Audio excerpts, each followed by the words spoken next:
2,000 health that is able to tank so much of that storm damage. We're going to get into this right away. Taking a look at KLA's T225, going to be finding himself nice little bit of blue weapon, gray armor, SS1 paste in the wings. Looks like he's just going to try and go for a bit of loot. Frostivus already down decently low. Fistblade's going to go with the 1-2. Able to get the overhold off. DRG Fung, F1 on the Justina. We've seen it come out from him a lot of times. No combo break available for Fung, but he does have that amazing heal that comes back when you use that ability, as we are going to see him jump through here. The armor swap looks like Fung missed the armor. Frostivus able to pick up that blue armor, still giving chase. Fistblade's a great weapon to have at the start of the game. The mix-up's very, very versatile. Fung looks like he's going to be able to back off, find himself a nice set of purple armor as X1's Wufang joins into the mix. Yeah, that was really nice there. Frostivus did a good job of turning that one now. T225 finds himself in danger. Pace keeping the chase up onto him, and down he goes. Kill with the nunchucks, and that is going to be the first kill of the game, going over to Paste.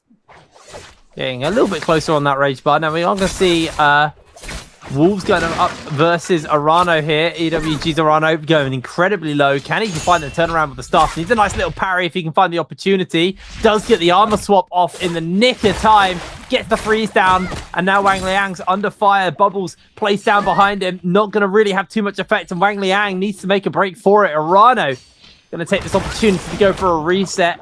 The action just doesn't stop up with our Valdas. There's more bubbles being low popped down here. Jin now turns his attention onto Shah. Shah, no armor and half HP, desperately trying to make a break for it. Is Jin keeping that pressure up onto him. Armor swap did come out, so Shah's been able to get a reset and get the better half of this fight.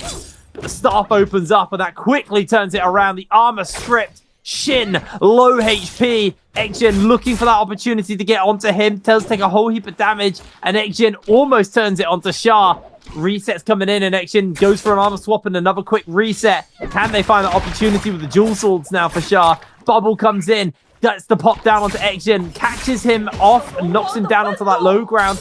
Back in with the ultimate from Shah. Now he has the health advantage. If he can land the spear, that should just be it. Ekjin able to find the turnaround though and get himself onto Shah. Shah's health bar being going incredibly low here. Ekjin about to lose the armor. I believe that was another spear miss by Shah, as Ekjin's desperately trying to make it away. And one Feng comes in to steal the kill. Ekjin now looking for the turnaround onto a Feng for stealing it, but they've also now got Chu Zheng as well in the area. Ekjin got the kill. Ekjin got the kill. Good for him. Able to turn it around. He may even get purple armor from Feng here, as Feng's doing everything he can to get through Ekjin's health bar. Has been able to do so. Force the ultimate out of him, but he's not going to live for long. Feng secures the kill, but he's now got Zheng to deal with. Zheng trying to get the damage down onto Feng. Feng just does the old Justina classic. Pop ult and dash away, but it doesn't really get him far. Goes in for the freeze. And I think Chaz is going to be able to finish him up here. Gets the knock up from the wall, catches him, and then he's going to get himself a nice reward, some purple armor. Yeah, nice having purple armor this early into the game, especially in Immortal War, where the loot is a lot harder to find in the higher rarities. So we are going to see now X1's Wufang jumping into the mix to try and fight DRG's Fung. We are going to see Frostivus with a nice armor swap here. Gets the overhold. Paste is going to invest that F ability to negate most of that damage. We are going to see the over come through. Frostivus going to get a huge parry off though. Great follow-up attack. Ultimate is going to be invested now for Paste. Hottie ult coming out now for Frostivus on the back end. Going to go for that triple charge. Misses the first one. We do still have one charge of that ultimate left available for Paste, I believe. He's going to be trying to make his way around using that river, the Mercury River, to try and get away. We're going to see the ult cancel to just gain a little bit of that ult percentage back. But now Frostivus is going to get caught out in the ult of Paste. Going to have that overhold come around again. He's trying to make it happen a second time. The 0.9 from Paste to release into his face. Frostivus very low in HP right now, is going to get himself parried, and there we go. SS1 Paste picking up his second elimination of the game. We saw his earlier kill with the nunchucks onto X1's Wufang. Now back into the mix. Wufang fighting against Chu Zheng. We are going to see the weapon swap come out from the dual halberds. Gets the second uppercut into 3 jumping LMBs to finish the kill. Wufang, you dirty dog. What? Oh my goodness, what an amazing elimination right here. The halberd katana weapon swap into a second katana uppercut 3 jumping LMBs to follow that up. And look at that. TE Star on the other side, purple nunchucks in hand, also has that Volpine Essence Soul Jade to grant him 1,000 HP if his health is ever brought to 0. Wow. It's really nice. Incredible start to this game. And the Volpine Essence also is just super impactful when you get into the realm of Yang, so it can be spawning up soon as well.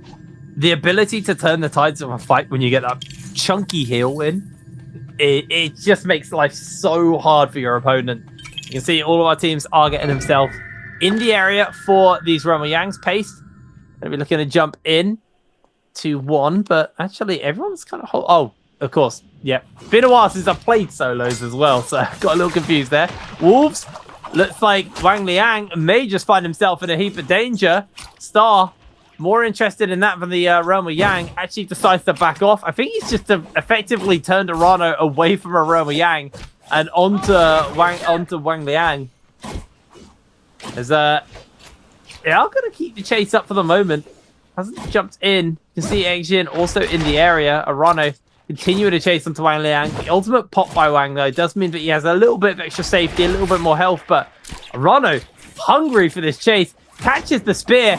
Aizen comes in with a grapple, doesn't break it onto Wang Liang, and Wang Liang almost found the turnaround there, but not going to get it. They are just hounding him down. Both of these players teamed up onto the Valda. Wang Liang gets himself frozen, gets himself eliminated. That was relentless, and it looks like very few people have gone inside a realm of Yang. That fight onto Wang Liang just keeping so many people away. Actually looks like our solo SS1 player might be the only person to get in a realm of Yang. Oh, we're gonna see everybody starting to jump in pretty soon. We've got that to refresh your memory a little bit. We have the Yang pass in solos. So you when the realm of Yang first opened, it's locked for a minute, and you have to hold that area for an entire minute. Stay inside that area, and you get to secure the Yang pass. And only 1 player can enter with the pass. You can't enter as soon as it opens. So these players have to defend. Wang Liang was the player with the pass. Everybody saw he was on low armor. They started to attack him, and the defense that he brought out was not enough to hold off. He tried to exit the zone so that players would try and fight for the pass instead of going for him, and it just wasn't enough. He was too low HP. The target was too juicy for him, and everybody wanted a piece of that. As we're now going to take a look, X1's Wufang versus SS1 Pace. We're going to see him try and go for the heal, holding with the nunchucks. Great overhold to connect with the damage here. We are going to see the 1 come out in the 1.0 as Wufang very, very low in HP right now. We are going to see, oh my goodness, he hits it, but we are going to see another parry coming out. Wufang might be able to turn this around. Pace getting very dangerously low in HP, but there we go. Pace able to find himself a parry as well as he tries to turn it around on to Pace, but it's unable to complete the elimination. Now we're flipping over to Star. Star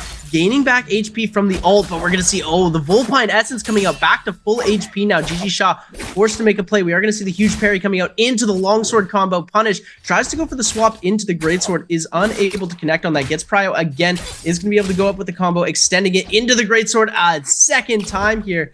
We're seeing GG Shaw very, very nice with the combos right now, as we are going to see Star getting hit with the scale rush into the 1, followed up by a second 1 attack into the jump LMB.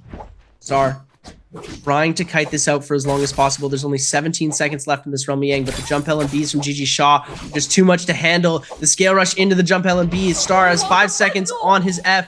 He's got 8 seconds left to survive. Shaw popping his ult now. We're going to see Star being able to avoid it. Now the jump LMB, 2 seconds left, and we're going to see a timeout for the first time in a very long time in this realm of Yang. Shaw clearly frustrated with himself, and the Z-ping just so difficult to take out. The amount of health back that you get. I mean, the reason we had a timeout there is it's a zipping with Volpine Essence.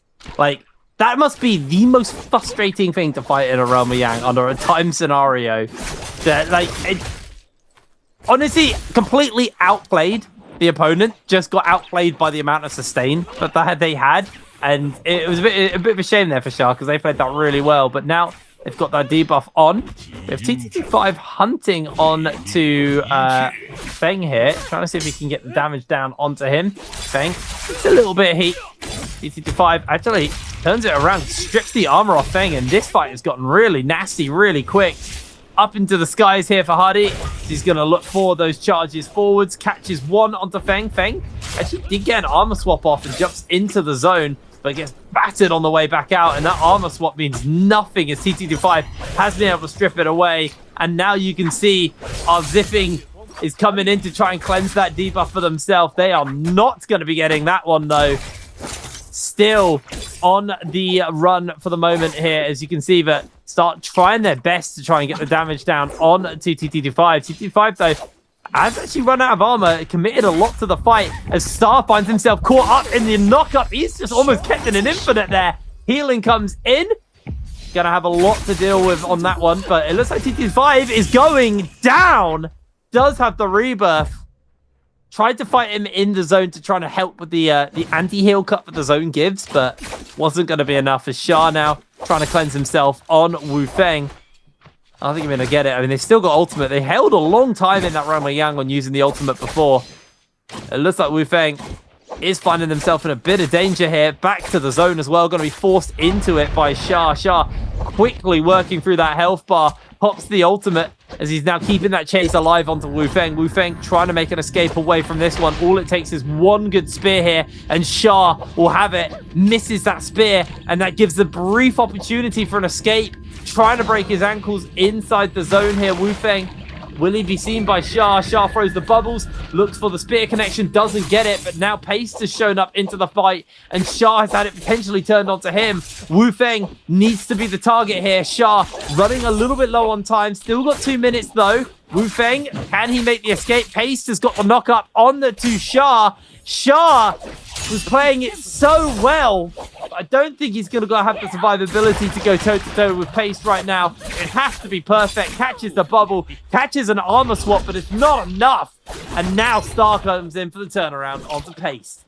What a beautiful third party from SS1 Pace to come in, absolutely decimate GG Shah, sending Shah out with no eliminations in game number 1. It's not the place that he wants to be in here, but he does get that 0.5 placement point, so at least he didn't leave with nothing. We're going to see the Cav Bloom coming out from SS1 Pace with a follow-up blue. Huge damage coming out. Very, very interesting play here. You've got to have a lot of courage to throw that out and not expect to get yourself parried as TE Star not expecting the attack to come, as we do see Pace backing off. He does have those gold nunchucks in the back pocket, opting to go for the dual blades because he's got that Soul Jade to assist him here. Star almost fully reset, still has most of his shield and all of his HP left, so he is going to be in a decent position, but he does have that F ability to pop. Ultimate is going to come out now. Pace hungry for this elimination. He wants to come away with the kill. It looks like he's getting more chase on to Star. Star not going to let up, though, trying to run away as fast as possible. Already back to full HP.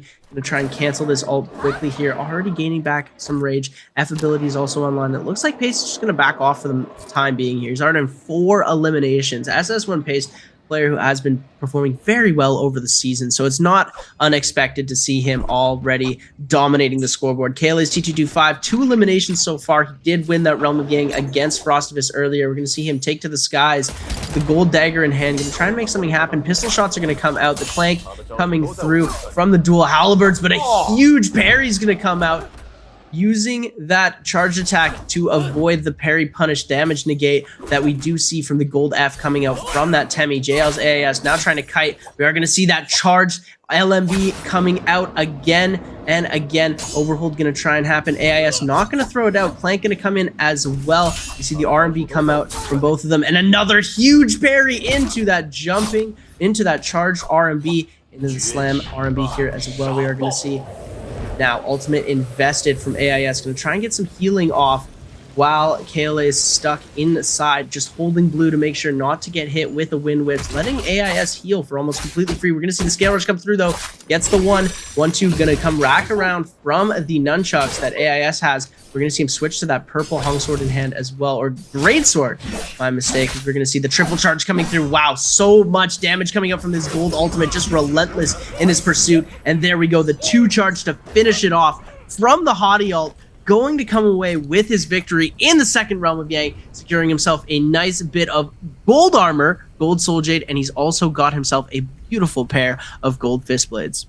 Yeah, very set up here for TTD5. Looking incredibly strong at this point. Heading back into the world with himself the White Tiger's prowess as his chosen buff. Interesting to see that there's a difference in the solos and trios meta on that, because a lot of teams in trios will take the Draco Storm. Is this a standard thing to go for the White Tigers, or is this purely something that TTD5 has done as a response? Because I feel like with the Draco Storm actually being quite strong at the moment, I'm amazed that they don't go for that. Well, we don't see Draco Storm in solos. It's not. That's going to be the big difference there. Yeah. So as you can tell, for everyone at home, I am very much a trios guy. It's what I play. It's what I watch. You know, it's interesting to come and experience the solo side of things. That makes sense. Why not Mystic Might then as a potential scouting buff, or is just the buff, the kind of combat buff of White Tigers? Just infinitely stronger than the ability to kind of scout out what's going on. The heal that you get from the White Tigers, and your ability to hit one of those Thanos snaps that we've seen in the trios a lot of times, it's definitely on a lower scale when it comes to solos, but the healing that you get is very coveted. And having just that ability, the extra attack, the extra defense, it's something that all of these players have been favoring over the Mystic Might. When we see it in Spirit Wells, people still contest it, but White Tigers has just been the chosen buff over Mystic Might. The benefits for White Tigers just outweigh the benefits that we get from Mystic Might nowadays, and it's a very good buff. So a lot of these players have been using it. TT25 is going to be the one to have that here. The 1-2-3 going to get thrown out from AIS here. He is on that Yang depletion, the only player to hit Yang depletion, as we didn't see another two players jumping into Yang. It's like the worst character to chase if you're on a time limit. Like, I have been wanting... look, no offense, Star. I want to see you get knocked out of this game for a while. Zip is so boring. I actually like her in trios. I think she's fine in trios, but in solos, it is unbelievably boring to watch because they just heal and run. That's all they do. They just wait till late game. Star, he's inside the zone quite happily, just running around, healing up, getting back in. As AIS finds himself in some serious danger. Action with the musket shots coming in. Chashyong, I think, actually may pressure up onto AIS here. Although Star is in the area, AIS will get himself a full reset off, but still got 2 minutes 40, so it's not like they're super pressed right now. He's got definitely do need to get a wiggle on though and try and get these kills. He's got no heals left remaining. He's got very low resources. I think he's got only 16 grapples remaining. Yeah, fighting against a Zip when you're on Yang depletion, probably not the smartest move. But in this case, fighting against a Haughty, Liam, or Matari doesn't seem like the greatest idea either. Even fighting a Justina would be a challenge. And right now, we are going to see him ending up taking a lot of damage from Baoda's action, as everybody's just going to be trying to kite this out. They know if they commit too hard into this fight, they are going to end up losing a lot of HP and are going to get third-party sent out of the lobby pretty quickly. AIS now getting very dangerously low, going to try and invest that ult to capture the Matari that had invested the ult, was unable to. Now X1's Wufang going to be giving chase, hits the musket shot, isn't going to connect with much else. Everybody desperately trying to come away with this elimination here. It looks like he is just going to try and kite this out, holding. He doesn't have any resources, waiting to go into zone, but T225 is going to be the last damaging player and is going to come away with this elimination. Now, all of these players are going to start to scatter, nobody wanting to re-aggress onto another player. If they do attempt to do that, it is going to be their downfall. You see 2 Liams left in the lobby, 2 Mataris, and then we've got the 1 Haughty. KLA's T225. 4 eliminations for T225, 4 eliminations for Paste, 2 for Chuzhang, Arano, and Wufang, and X Shin on Baoda has 1, as well as TE Star. The lone Zip in the lobby. We forgot about the Zip. And we do also have a Justina. I'm realizing now, Arano on the Justina F1 or F2 V1, I believe, where we saw DRG's Feng playing the F1 V2 variation that we typically see him play. It's really at user discretion when it comes to Justina. Some players like the extra freeze and the ability to, if you hit 2 players, you are able to get your freezes back. It's a lot more difficult to get those guaranteed freezes on players like Haughty when they're constantly in focus, or when you're fighting against a Matari or a Liam. but having that extra freeze is often some of the deciding factors in why these players win some of their fights. SS1 Pace now is going to be trying to contest this Spirit Well. Yeah, looks like Pace now have control of the Spirit Well. No one really going to go in for the contest. Grab himself some golden armor. Oh, wait, no, it wasn't golden armor. It was just purple armor. He got the gold. He's just going to leave it as an armor swap because nobody else can touch it. Ah, good point. Good point. Yeah. They're just going to hold on to that for the moment. Pace also rocking now that White Tigers. See if they're going to go aggressive. I mean, Chuzhong finds himself relatively isolated. So if Pace hunts them down, could be an opportunity. That's immediately what they're going to be doing. Pace opening up onto Chuz. Chuz going to just get forced back here. And TT25 finds him. Comes in with a fist weapon. Gets a whole heap of damage off onto Chuz. So Chuz did his best just to break away, and actually it looks like he's been able to do so. Does get found though by Wu Feng, and this is just the unfortunate thing in trio in solos when you are isolated. You know, there's no one to cover your back, there's no one to look after you, and if you get hit up, the whole lobby smells that blood in the water, and you can see everyone knows that Chuz is a kill right now, and it's on Chuz to either somehow turn it into someone else or get a great escape off. They have been able to buy a bit of space, but Star saw it coming down. The Bane's Breath actually came in at a miracle nick of time here. Separates the entire lobby, and Chuz is going to get a full reset off as Star just ran past Chuz. Pace is in the area. Now that the full heals come in, I think it's a little bit harder to go for that kill, but they really have a bone to pick with Chuzhong. Like, he is not getting away from them. They're consistently chasing on. Pace ultimate ready as well, ready to throw that one down if he needs to. It's just going to open up onto Xjin. Xjin is going to break for it. Very, very aggressive, even with the Bane's Breath. They're just kind of circling around, chasing. Xjin gets some damage down onto Pace. Gets the armor a little bit low. F used there by Pace. Just try and put some damage down onto Xjin. Xjin is going to lose his armor. Gets knocked back onto Pace. Pace pops the ultimate there. Uses one of the charges, and now Xjin going incredibly low. Invisibility comes out from that ultimate. Pace still keeping it in the pocket. Looking for the dash behind there. Xjin finds himself in a little bit of danger. The F was used by Pace. Didn't actually find enough damage, though, to kill Xjin with it. As Xjin still in this game for the moment, but Pace is consistently keeping the pressure up onto him, and down he goes. Pace secures the kill. Yeah, Pace, beautiful persistence on that already with 36% charge left on the ult. Invested the ultimate to be able to come away with some huge damage on the Cavalry Broom. Getting the stun off to be able to fully connect with that blue attack was one of the deciding factors in that fight to be able to come away with that beautiful elimination. He is going to get himself parried though by EWG Zorano. F ability invested to negate the damage and keep him his weapon. You're going to see the 1-2 coming out. Pace does have that armor swap available if he gets in a lot of trouble, and it looks like he is going to be taking a lot of damage right now. Don't know if he's going to be able to get out of here, but JDG Chuzhong is going to come in, steal the elimination from EWG Zorano. Zorano now on gray armor. This is going to be very difficult for him to try and get out of here. All these players are going to see the gray armor and go instantly for the elimination. TT25 going to try and make something happen with the jump LMB. We're going to see the scale rush come out. He does have a dagger, so he's in a very good position to be able to try and kite all of this out, but 1 HP right now, trying to get away. No stamina left, trying to go for the scale rush, and Kayla's T225 is going to follow up on to the elimination. Pace is going to get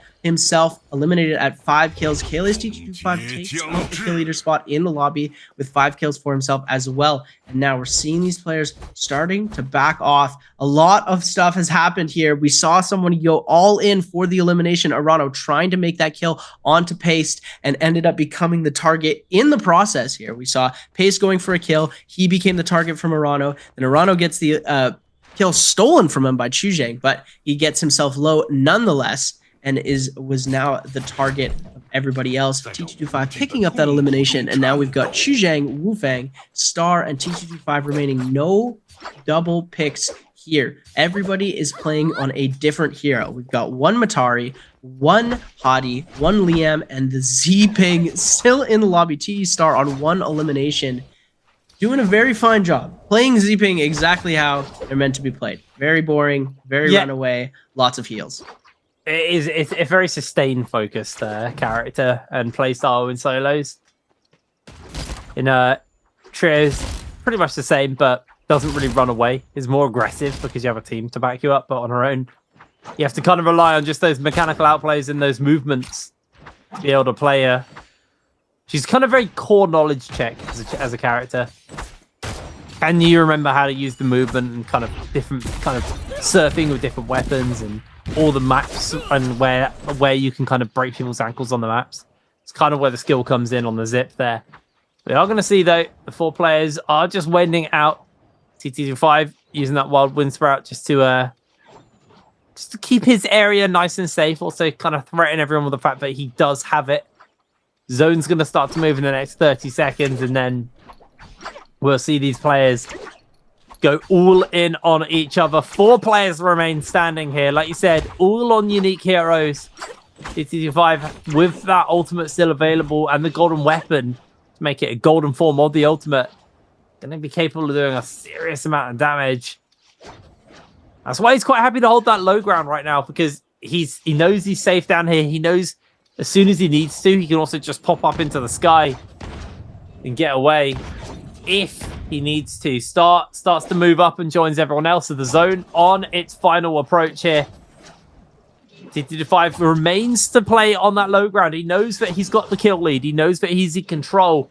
Chuz could technically overtake him here, though, if he gets enough kills. So TT5, he's not completely out of danger yet. Wild Wind Sprout opens up onto Star. Misses out onto that next one there. He's just going to jump up into the sky using the cube to break away. Star battered into the zone. You can see Chuz also just holding up in the high ground for the moment. TT5 using the ultimate to keep himself in the zone and keep others out while battering at their health bars. Star gets sent baseball batted out. TT5 continues to apply that pressure. Can he stay alive long enough? I don't know if he can. He is able to secure himself a kill. Chuz is the last man standing, but that is TT5's game. Chu Zhang is going to be able to stay alive to the very end, picking himself 1 elimination in that final sequence. Kaylee's TT25 was also able to pick himself up a kill, putting him on 6 eliminations and that 2nd place, even though he doesn't have that 1st place kill multiplier and he doesn't have those extra placement points, he is still going to be a little bit ahead of JDG's Chu Zhang at this point, who is going to be the MVP of game number 1. Chu Zhang is going to be picking up a very close 2nd place, and T-Star doing a phenomenal job at staying alive. We've got 4 games to go after this, 12 games in total over the course of 2 days to be played this weekend. Ladies and gentlemen, I'm your host, Caster Seb. I'm joined alongside Hip Rain. Here we go. Kaylee's TT25 going to be facing off against EWG's Arano right at the start. And here we go, the juggle in the air into the double pistol shots. Trying to connect on this elimination. We're going to see the armor swap come out. Blue armor for Arano, gray for TT25. It looks like he's going to continue with these pistol shots, connecting on almost all of them. Arano able to back out of this situation, but GG Shaw waiting in the wings pretty closely. We are going to see the scale rush coming out. Arano able to kite out a decent amount of distance. It looks like TT25 Shaw and Frostivus all closing in close behind. Looks like these players might have started to go for a little bit of looting of their own. TT25 going to get hit with a shot. Frostivus completely kitted up here. We're going to see the 1.0 come out from TT25. Frostivus able to dodge out of there, but purple fistblades, blue armor. This is a very good position for Frostivus to be in. On Matari as well. It's a very good hero to start on. And 1 HP. Here we go. Frostivus with his 1st elimination of the tournament here. Beautiful kill with the fist blades. And here we go. Jumping in again, right back into the action. Gets the charge attack off onto GG Shaw, coming in with a full frontal attack. We are going to see the armor swap coming out. Shaw able to connect off of that clank, coming off of the free. Shaw looks like to be backing out of this situation, but Frost is not letting up with the pressure. Purple fist blades. He wants to get as much damage in before these players start getting kitted up. It looks like the chase is still going to go on. Wu Fang now jumping into the mix. We're going to see the traps come into play. No grapples available for Wu Fang for a decent amount of time. It looks like he is going to just take the time to back off. Doesn't want to engage, especially if he doesn't have those grapples to be able to get him out of those situations. Frostivus now is going to get hit with a scale rush as we are going to flip over now. Wolves Wang Liang and DRG's Funk. Yeah, Funk trying to go in for the fight versus Wang Liang. Wang Liang misses the uppercut with the dagger. Purple armor on him right now, so he's feeling pretty comfortable. Can get a little bit of damage off Wang Liang. Able to hold his own for a second there.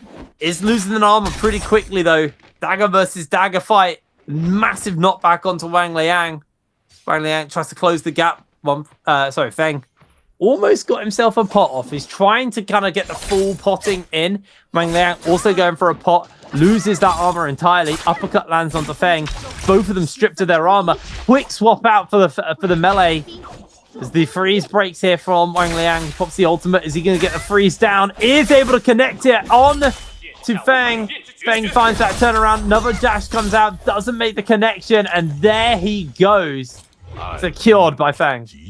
What a beautiful elimination. Able to counter the freeze with that Liam ultimate, being able to knock him out of that position and come away with a beautiful elimination. DRG's Feng with the dagger. That's his signature weapon. There's no beating Feng on dagger. He's always going to come out on top, and he shows just how proficient he is with the weapon.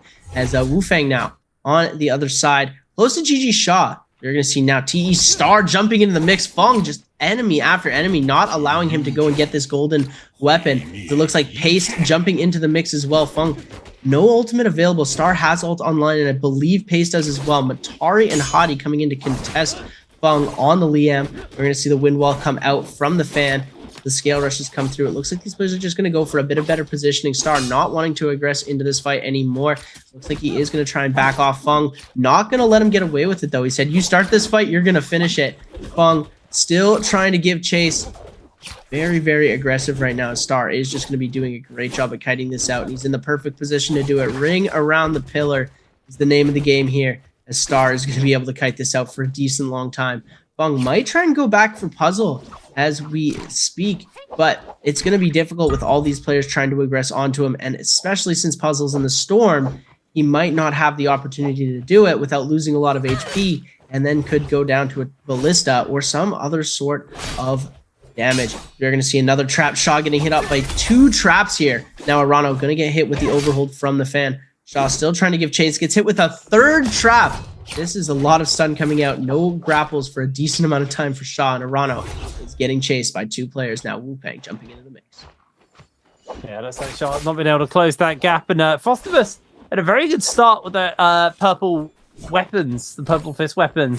Hasn't really been able to translate it into anything more than that 1 kill. Remember, a donut last game. Frostivus really needs to accelerate their score this game to kind of catch up to some of those guys at the front.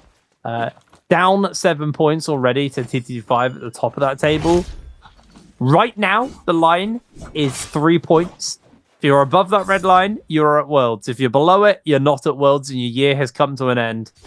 And does look like Wang Liang, a bad game last game, and honestly another bad game this game. Being hunted down by Feng.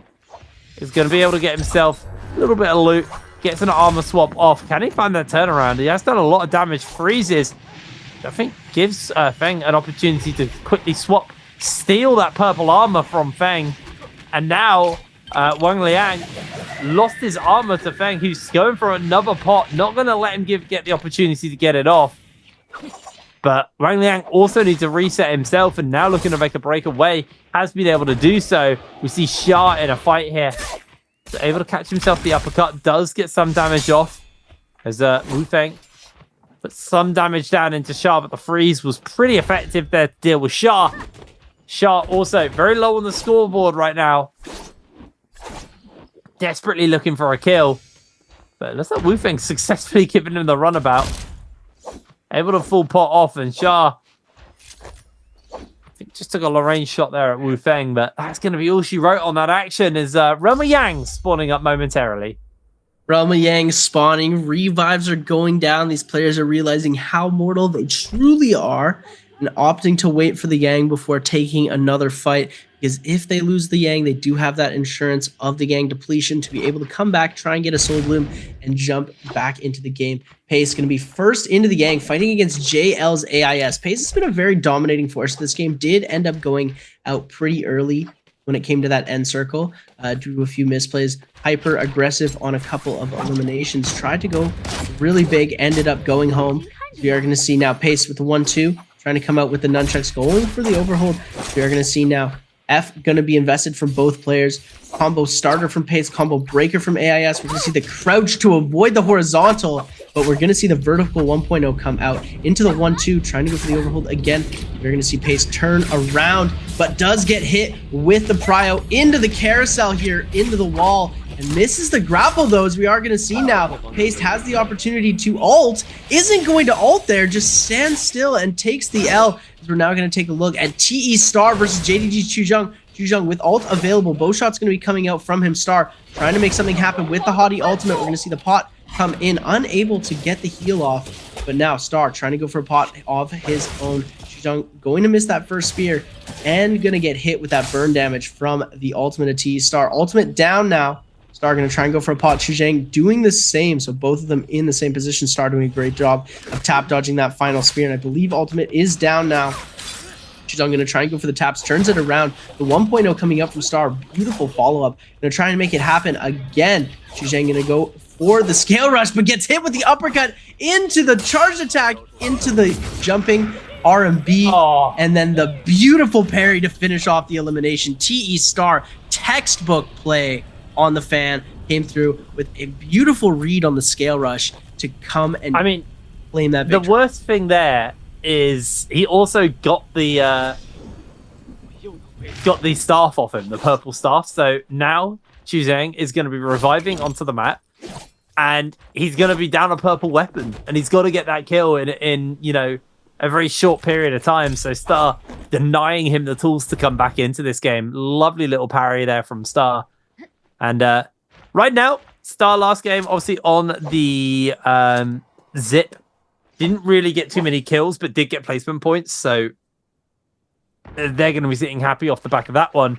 Now on something they can be a little bit more aggressive on. So the defensive game is over, and their aggressive game starting to look pretty good for themselves right now. Now Paced, purple nunchucks, trying to find some damage down, but did lose Wang Liang briefly there. Wang Liang, again, had a pretty rough game so far. Has got the golden sword, and he is messing Pace up. Pace forced to use the ultimate, but gets caught by the freeze. Massive amount of damage coming out here. Pace starting to go incredibly low. Wang Liang comes in for that vertical strike, doesn't get it, but the next freeze comes in. Wang Liang is back, baby. That was beautiful. Wow. Wang Liang, persistence in these games, ladies and gentlemen. He waited everybody out to go and solve the puzzle. He doesn't have a buff. He didn't have any eliminations. That wasn't a Realm of Yang gold weapon.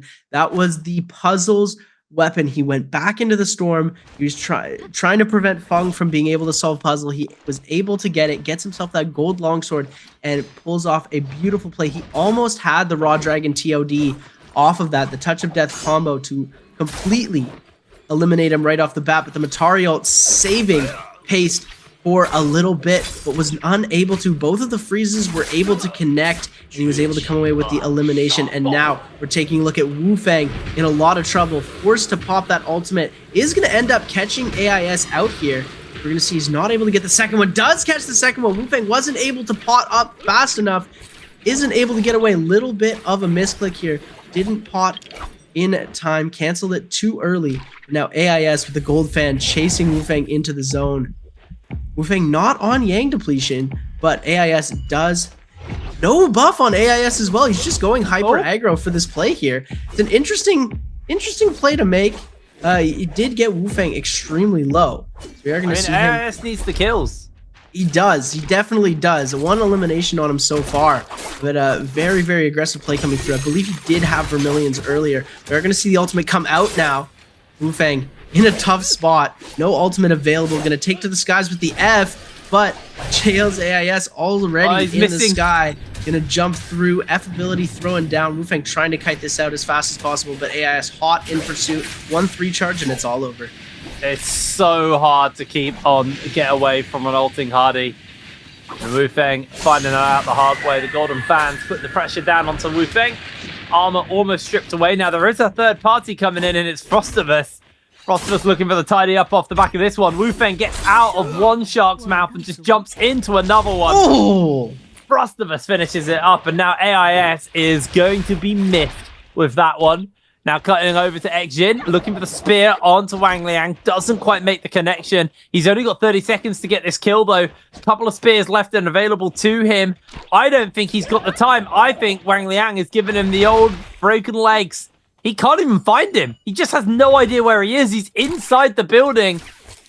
And Xjin, a total fumble on his behalf. He just spent 15, 20 seconds trying to find Wang Liang.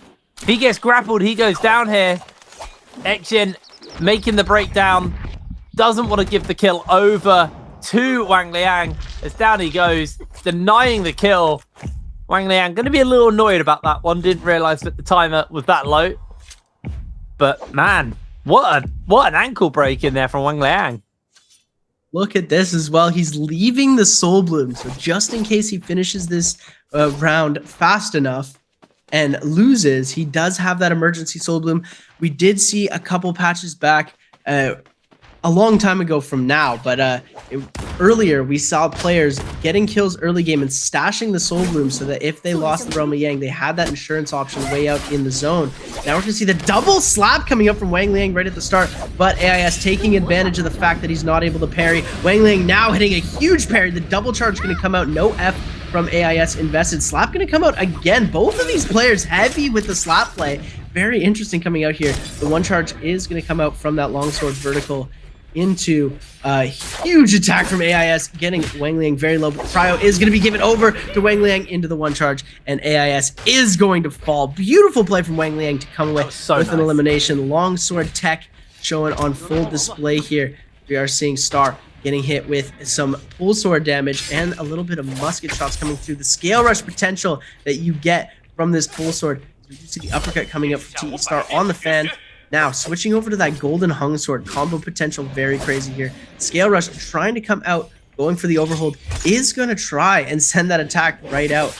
Arano is on that V2, remember, so he doesn't have that area of effect like most of these other Liams. Is not going to be able to catch him in the bubble. The F ability is going to come out. Star doing a great job of kiting out this V2, and this is the downfall of V2. Now he's got no ultimate left. He's got nothing else to do other than to try and kite this out. Now the V2 from the Hottie coming out in full force. Triple charge coming through with the burn. Doing a very good job of dodging right now. Scale rushing with the dagger between pillars, but he is going to catch him here. Star catching out Arano. Now the burn damage is going to be very, very unfortunate for him. But the ult is going to go down. Arano still has a fighting chance here. 38 seconds left. We are going to see the dagger come through, dealing a lot of damage. Clank going to come in as well. T-Star does have a huge weapon advantage. Trying to go for the scale rush into the uppercut. Switching over to the slap as well. We've seen happen. F ability invested. Gets another charged R&B off. And Arano in a very good position right now. Going to try and go for something, but the uppercut isn't going to connect. Tries to go for the focus attack, but is unable to make anything happen. Tap dodge roll going to come out from TE Star. Trying to go for the scale rush again. Both of these players going for the scale rush. The read is going to happen, and the catch comes through. The jumping LMB going to come around. He tries to make the play with the dagger, but the clank comes in, and Arano was too low. Star picks up the second Realm Yang. That was very close, though. Arano played that as tight as he could. Two very exciting Realm Yangs there. I will admit, Solo's Realm Yangs do slap. The 1v1s are always so cool to watch. So we are going to cut over now to AIS going up versus TT25. AIS with that Realm Yang debuff on. Desperately trying to secure himself this kill. Hit with the dual swords. Gets a massive chunk of damage out of TT25. And now TT25 in danger. The pole sword equipped though is going to be able to absolutely clap through that armor. Gets a massive chunk out of AIS. Did look for a scale rush, didn't find the opportunity to actually connect it onto him, and now AIS finds himself looking for a reset, but also running out of health. Goes in for the full Cavalry Bloom, I believe that is, on to TT25, who goes in for a scale rush, doesn't make a full connection, but does get a big chunk out of AIS's health. Both actually just going for a full reset at this point. It's too hairy. But AIS knows that a reset could potentially mean him going down. He's got 2 minutes 30 to secure this kill. TT5 waiting off in the distance as One Feng is in the area. Don't know if he knows they're there. There is a bell. Could have rung it. As Feng is going to find himself TT5. AIS desperately trying to chase in and potentially going to have a kill and a Soul Bloom stolen away by Feng here. Feng actually pulls off for the moment, but now does see the other player in the area, AIS. There are too many players in this area. This is getting very hot now for him. Needs to be careful as Feng is actually going to be his attention right now, but Feng's got the golden fan, making him very scary to fight. Scary to fight, and it is going to be difficult to catch him. You know, dagger and fan movement from Feng. It's one of the things he is known for on NA. He is incredible at kiting situations that lots of players have adopted his playstyle. As we see here, EWG's Arano switching over to the dagger to be able to get that extra movement off. We're going to see him hit Bell, be able to see where his opponents are. He does have that Yang debuff. 3 minutes left on the Yang depletion. AIS desperately needing elimination as well with only 1 minute and 22 seconds left on his. We're going to see him go through here. Kaylee's TG2 5 on the side. He needs to pick a target fast. He's only got 1 minute left before he has to succumb to that Yang depletion and get himself eliminated from the game. He does have ult. He does have his F available. He sees Wang Liang. He's going to try and go for the Justina. Does get the one charge off from the RMB. Gonna try and make it happen again now. Wang Liang very, very low in HP. The entire lobby deciding to shark onto it. Frosted is picking up the kill. AIS is gonna get the Soul Bloom, and he gets out of there just as fast as he got in. Able to pick up a beautiful Soul Bloom to get himself back into this game. And now Arano very, very low in HP. All of the players trying to shark for this elimination now, trying to get himself out of the situation. And it looks like TE Star on the other side is going to pick up this elimination onto Arano. Arano had the Yang depletion, but he was eliminated, so no cure for him. Bloom. I don't think it's still the Soul Bloom, by the way. I think he's still orange on the scoreboard. Yeah, I guess he didn't. I thought he was able to get there just in time. It looks like somebody might have stolen it out from underneath him. And that, I guess that does mean he has no time left. So we are probably going to see him heading away here. We might get his perspective in a second. If he is going to go out to Yang depletion, it will be any second now. So I'm so sure he got. I'm so sure he got that blue. Well, we'll have a look in a moment. If he's still around in 2 minutes time, then we know damn straight he's out of it. Well, no, he's cured. He only had a minute left though, so he's gotta be good. He must be. Maybe it's a visual bug. Either way, getting into the end game right now. Plume Castle as well. I mean, it was a rough one. If you have that Roma Yang debuff and the whole lobby is hanging out at Plume, you know you're probably in some trouble. It is really, really hard to get kills in Plumed. It's like Celestia on Morris. Like, there's just so much opportunity for movement and kind of just escaping. Everyone fighting over this Mystic Might. Like, we are seeing some serious action breaking off here. Frostivus decides to cool it. I mean, they've got a pretty good start to this game. They need a good game. If they go out here, that is very costly for their potential world chances. Star actually coming in. Frostivus re-enters into the fight on the Matari. TT5 throwing down the Sandstorm to make sure that nobody else can contest, and it should just be their Mystic Might for themselves. Ultimate invested. Doesn't really matter too much because of the fact that they can they get it back. Like you said earlier, holding off on that gold armor just so they have that armor swap opportunity, so they can kind of have that aggression right now. Star could be up for grabs here for them. Looking to jump down onto One Fang with the golden fans. Gets blinded by the plants though. That's going to cost them any opportunity to go forwards. The Star being hunted, trying to make a break for it. Fang, half armored Star right now. Can see that actually AIS is also in the area. So AIS is definitely cured. The orange is gone from the portrait. And they're looking for a kill. I mean, they're going to need it. AIS is second from bottom right now. Star uses the F just to get some movement off. They're close to having that ultimate, which is going to give them the mobility. They're going to immediately pop it. And everybody backs off. Yeah, the moment that comes out, it's just an instant pot on the go angle. As AIS wants to be a little bit careful here. Star cancelled the ult early as well, just to make sure that we get as much charge back as possible. TT5, unrelenting though, does find Star with the fans. There's 2 hotties left in the lobby right now. They are the driving force. If they both make it to endgame, it is going to be very difficult for them to succeed. They're going to try desperately the entire lobby to get both of these hotties out. At least one of them. They're going to try and go for 2, but you can see the family meta start to take place. They're AIS and TE Star are not fighting each other right now. We do see they are trying to kite for each other as best as possible. TT25 is going to try and full aggress on the TE Star here, as they need Star out of the lobby for any sort of success to happen from a Temi or a Matari. Even a Liam would have trouble fighting against 2 hotties in this lobby, so taking him out is definitely the play that all of these players are going to be trying to go for. It is the smart play. F ability invested. 82% almost has that ultimate back.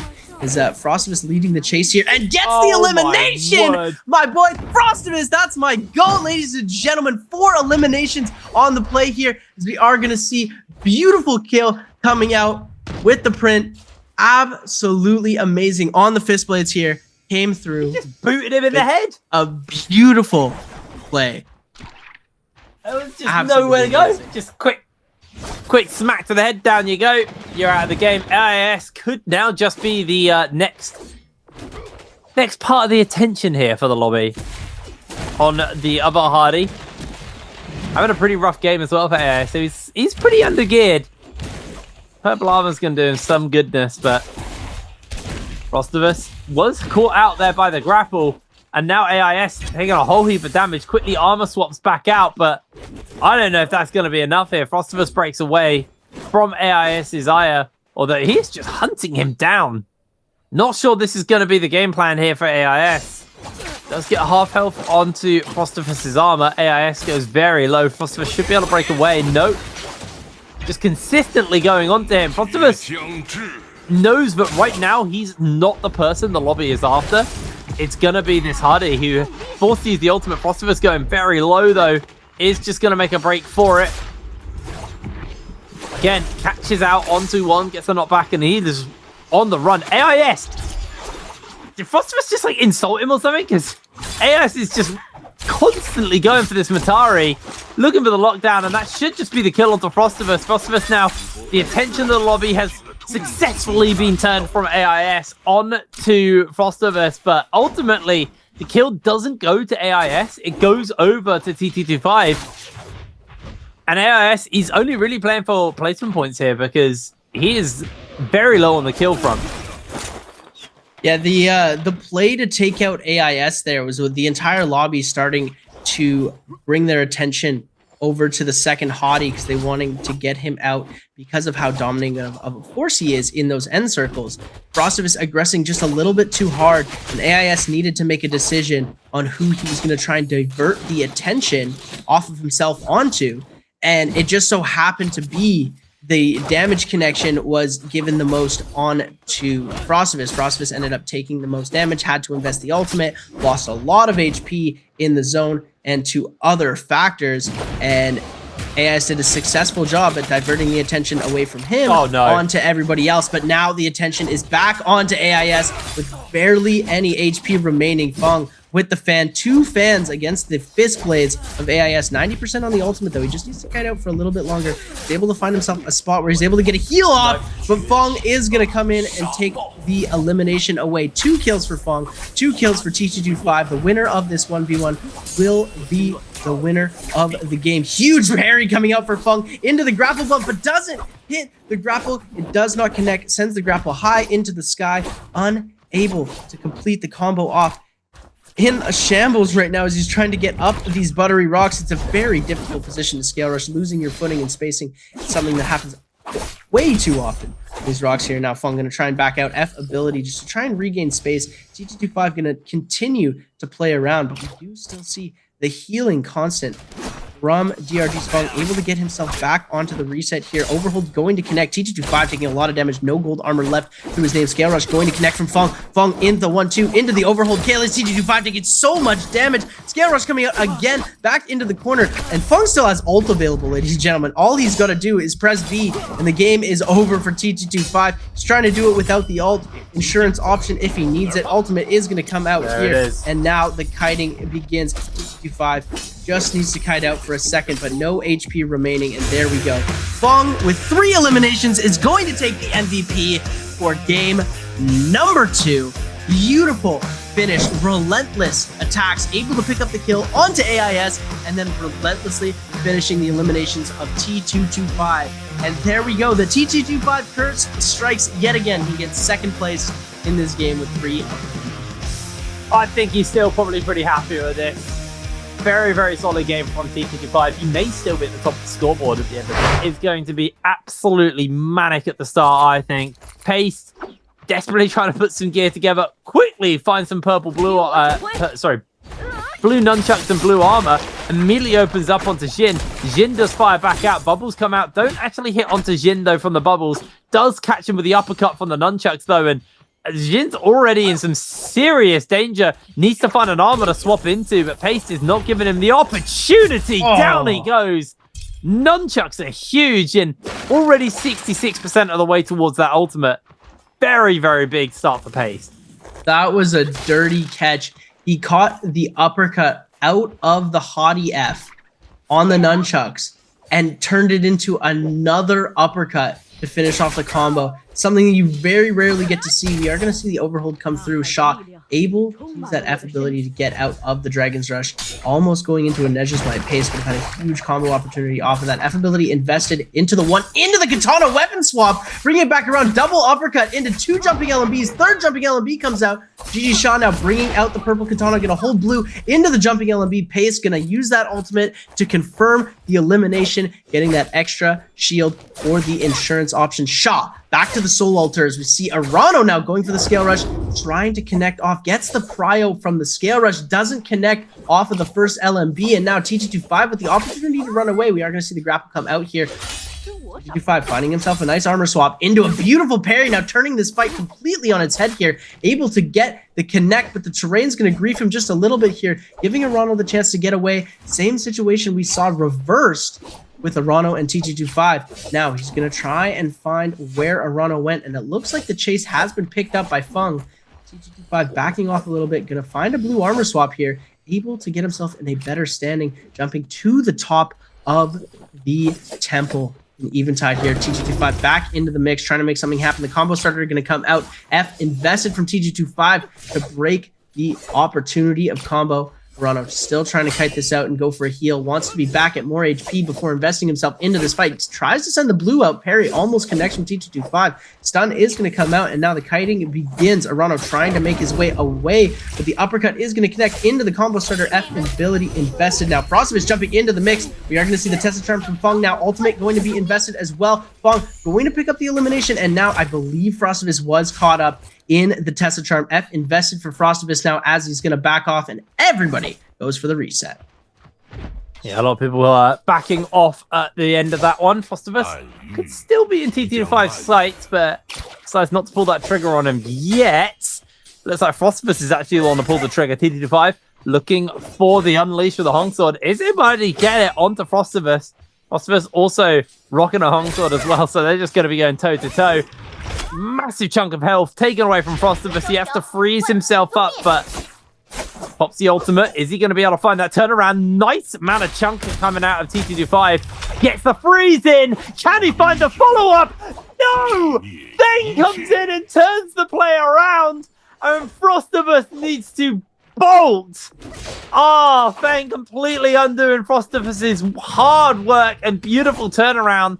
Lots of spaces though for Frostovus to get a pot off. Is able to get one. Does get some recovery in. Feng though, going to keep that pressure up onto him. Pops the F just to pop him away and get the combo break out. Frostovus freezes himself. The Tessa Charm comes down, and it is going to completely undo the play. Now Feng getting run down here by T225, who has been able to full reset and turn the play. Feng saves T225's life, and he pays him back by taking it. Oh my goodness. Frostovus, 1 HP to Dream, tried to get away from that fight. Almost had the elimination on a T225, but was unsuccessful as Fong came in with a beautiful third party, stole the elimination away, but ends up getting eliminated himself. And now Fong and Frostivus are back to the Soul Altar as we wait for the mid game. They're going to try and get themselves a little bit of scaling going, maybe some quests to get some Darktide coins. Go for that purple armor in the box. We see Frostivus is going to take that furthest northwest Soul Altar to revive, get himself a bit of loot. I don't think anybody has been in that direction yet, so he's going to get a decent amount of time to loot up, scale back into this game, so he's got a fighting chance for endgame. Being on the Justina, it is definitely one of the more difficult heroes to come away as the MVP, but if he has a decent mid game, he won't be able to take Rama Yang. He does have the opportunity for Yang, but I don't believe he will be going for the Yang with the little amount of scale that he has. Losing your life so close to when the souls actually disappear for your first life, it makes it a lot more difficult to scale into the game. Most of the loot has already been taken by these other players. And as you can see, Fong is forced to go into the zone to try and find himself some loot. It looks like he's not finding too much. He's got a gray dagger in hand, gray armor. So he does need to find himself a little bit better scale. He's got himself a blue fan now, but still gray armor in hand. It's going to be very unfortunate for him, as we do see the Realm of Yangs are starting to spawn. SS1 Pace going to get that pass, and now he's going to hold out for 55 seconds as Arano decides to go for another pass. Oh, that's that Wang Liang going toe-to-toe with TTT5 here. TTT5 about to get that ultimate back. The parry is huge. Wang Liang just bonks him out of the zone. TTT5 may just have to give this one over, although he may just go for a reset and come back in. Wang Liang holding now just for another 30 seconds. I think he's actually uncontested. So lovely little play there from Wang Liang to be able to control the zone, get it under his belt, and he's going to be going into that Realm of Yang. Starting the area here for Jin. Jin just looking for slaps, just slap swapping right now between the dual swords and his unarmed strikes. 5 seconds to go, and we're going to get some good Realm of Yangs here. A lot of people all ready to go kick in for this one. Jin actually waiting a little bit just to see if he can get a freebie. Paste already inside his one on the Valda. Got himself the golden katana. No, it's not golden, purple katana. I swear I'm not colorblind. Still, like you said, expect to see some people joining in. Wu Feng going to be joining up here versus Paste. Valda looks like they got it for themselves at the moment, but again, I expect these to fill out relatively soon. Wu Feng going to go aerial right now. Valda versus, I think we should see what he was on actually. Wu Feng, I totally didn't pay attention. Oh, it's Valda versus Valda. There you go. Pace gets himself a massive opener there with the staff. Wu Feng just isn't getting the opportunity to play. He may have to pop this ultimate sooner rather than later. There go out the bubbles. Trying to get himself a potential scale rush set up, but Pace going to be able to play interrupt on that one. Wu Feng not getting the scale rush off here. Just keeping him at arm's length with this staff. A massive turnaround. Bubbles come out. Ultimate follows up as well. Pace throws down his ultimate in response. Misses the first of the spears here. Looks like it's going to be just a bit of a reset coming out. Catches with the spear onto Wu Feng.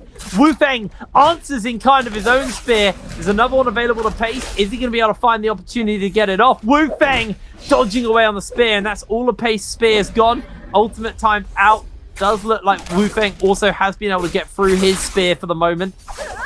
Now going to try and strip that armor off Pace here. Pace able to avoid and evade. Looking for the katana opener. Bubbles come out again from the pair of them. There's the parry, and down goes Wu Feng. Pace takes the Realm of Yang. Pace had a very brave play in such a parry-heavy meta. Throwing that many blues consecutively was a very risky play to make, but it turned out in his favor. Nobody is expecting that many blues in a row. Pace able to get away with throwing 3 and connecting on all 3. F ability used after the third one, and he was able to run down the alt-timers, hold off long enough for him to be able to come away with the victory. And now we're taking a look. Wolves Wang Liang versus Baoda's Action. Action going to take to the skies with that F ability. It looks like ultimates have been burned here. Wang Liang is going to end up backing off. Tries to go for the scale rush right back into this. Focus scale rush going to be available. Backing off to take a pot. Cannon shot's gonna come out though. Wang Liang able to get some huge damage off of the cannon. Gonna end up getting himself parried though, and that will be his downfall. Action picking up an elimination. We're not gonna flip over. It looks like Chu Zheng has lost his Realm of Yang to T225, and now T225 going to try and take to the skies with the ultimate available for him. He's going to use 2 of his dashes, able to get the 3rd one, but he's going to get himself parried, losing that golden weapon, and T225 now forced to give up the chase. It looks like he is going to continue, though. JDG's Chuzhong very low in HP, going to find himself a pot and jump right back into this golden dual halberds or dual blades available for him. Both ults invested. The 1-2 going to come through from T225 into the bow shot. Chuzheng very low in HP. T225 wants those dual blades back. He didn't want to lose them so quickly into this. Chuzheng trying to kite this out, able to get a good scale rush away. We are going to see him playing a ring around the building here as 1-2 is going to come out into the 3. The 1-2 F ability invested, and 1 more bow shot, and he's all done. Very, very low HP, and it's almost over for Chu Zheng. Yang depletion as well for him. If he loses this here, he is going to be out. It looks like T225 was able to pick up the elimination, but Arano, I believe, stole the Soul Bloom away, and now T225 getting very low. F2 invested, trying to start another combo off from Arano. T225 going to take to the zone to try and get himself a pot off. It looks like he's able to get the pot, but Arano not giving up the chase. Arano doesn't have that Yang depletion, but there we go. He loses the gold weapon again. T225, what's going on, man? We're gonna see the combo starter is gonna connect. So much damage coming through. Ultimate invested now to secure the elimination, as the storm damage is gonna be taking a lot of HP away as well. T225 could finish this off, but the tiger grab is gonna connect. Narano able to get that soul bloom and reset his health, losing his gold dual blades. I know, and like even with the fact that he has the Vermilion Birds Might, just going down and using your golden dual blades, that is so rough. Just emotion is greed. You're throwing those out, not being ready for the parry, and face the ultimate prices. We can see Wu Feng on the Valda here, being hunted down, and unfortunately for him, with Frostivus in the area as well, and no HP to speak of, Wu Feng even needs a big old armor swap or the perfect reset. Does pop the ultimate action. Gonna be able to avoid and evade onto that spear there. Next one coming up, Wu Feng has obviously got a bunch of extra health. He's gonna find himself caught out by the whole lobby though. Tries to get the attention to get turned around away. Should be able to get at least 1 pot off here. No spears left to speak of, and now that the ultimate's timed out, Wu Feng is going to be exposed, but somehow they're able to actually get a pretty big reset. They're able to cleanse themselves of the Realm of Yang debuff and get the hell out of dodge. Wu Feng turn the attention off them absolutely flawlessly. They're really, really nicely played. And now we're moving over to our final player with that Realm of Yang debuff. Looks like it is Wang Liang here for the side of Wolves. Still having an absolutely horrendous day. Does catch himself a Pokemon, throws it out on a Pace. Pace gets sent back out here. His Pace with the golden staff is going to be able to do a fair amount of work here on the Valda. Doesn't actually have the opportunity to really survive much longer though. Wang Liang desperately trying to keep him going. Bubble comes out. Pace gets caught by Charm. Pace gets inside the Realm of Yang. And Wang Liang, that is a Giga Tilter. Bye-bye, Wang Liang. Game number 4 will go better, I promise. Oh, my word. I'd be fuming. I'd be fuming. Very unfortunate. Wang Liang 1 second away. And yet again, DRG's Fong on the Tessa manages to ruin the day of another player. Beautiful Tessa Charm coming in, and an amazing third party to pick up the elimination onto Wang Liang. Pace was able to make it out of the way. We saw earlier that I believe it is Wu Feng versus Pace again.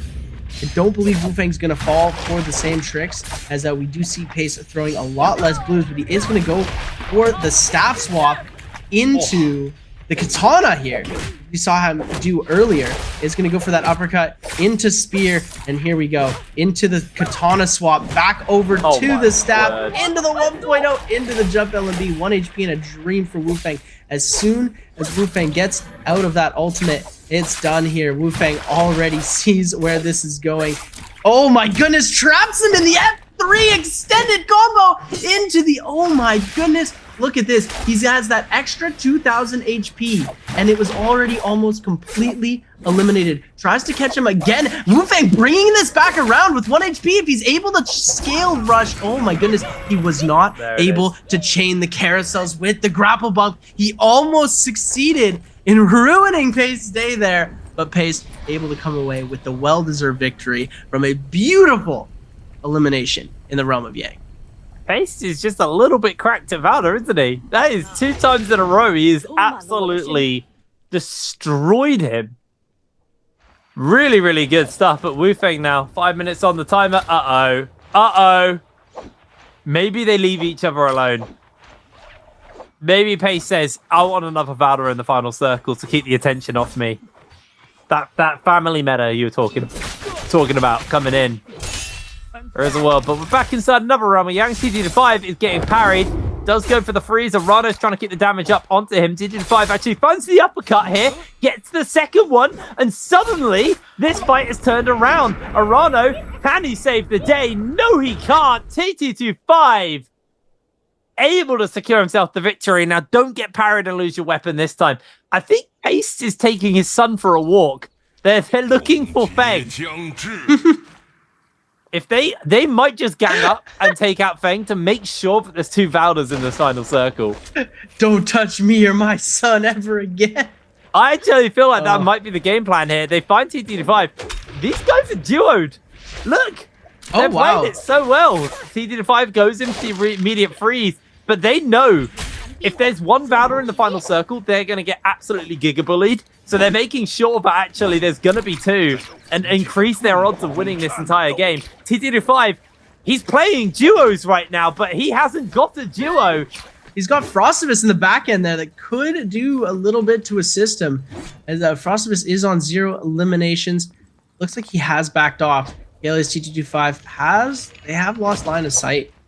So Wu Fang still looking for that elimination. It looks like GG Shaw showing up into the mix. They might start the pursuit onto him here. Feng also in the play, just hopped right back into the bush, overlooked by everybody. The tunnel vision onto Shaw right now is that it looks like Paste has lost them a little bit here. GG Shaw able to get the 1.0 off into the scale rush over into the jump LMB, jump RMB. X1's Wu Fang taking so much damage right now, just getting stuck on the wall. Wu Fang forced to F and go for the reset here, but GG Shaw's not going to give up this elimination. The amount of damage he's just invested into this uppercut into the 1.0. GG Shaw with the fan tech right now, just putting in absolute work, forcing the ult out from Wu Fang. Tap dodging away from the first spear. We're going to see the 1.0 come out again. Huge parry going to come through though.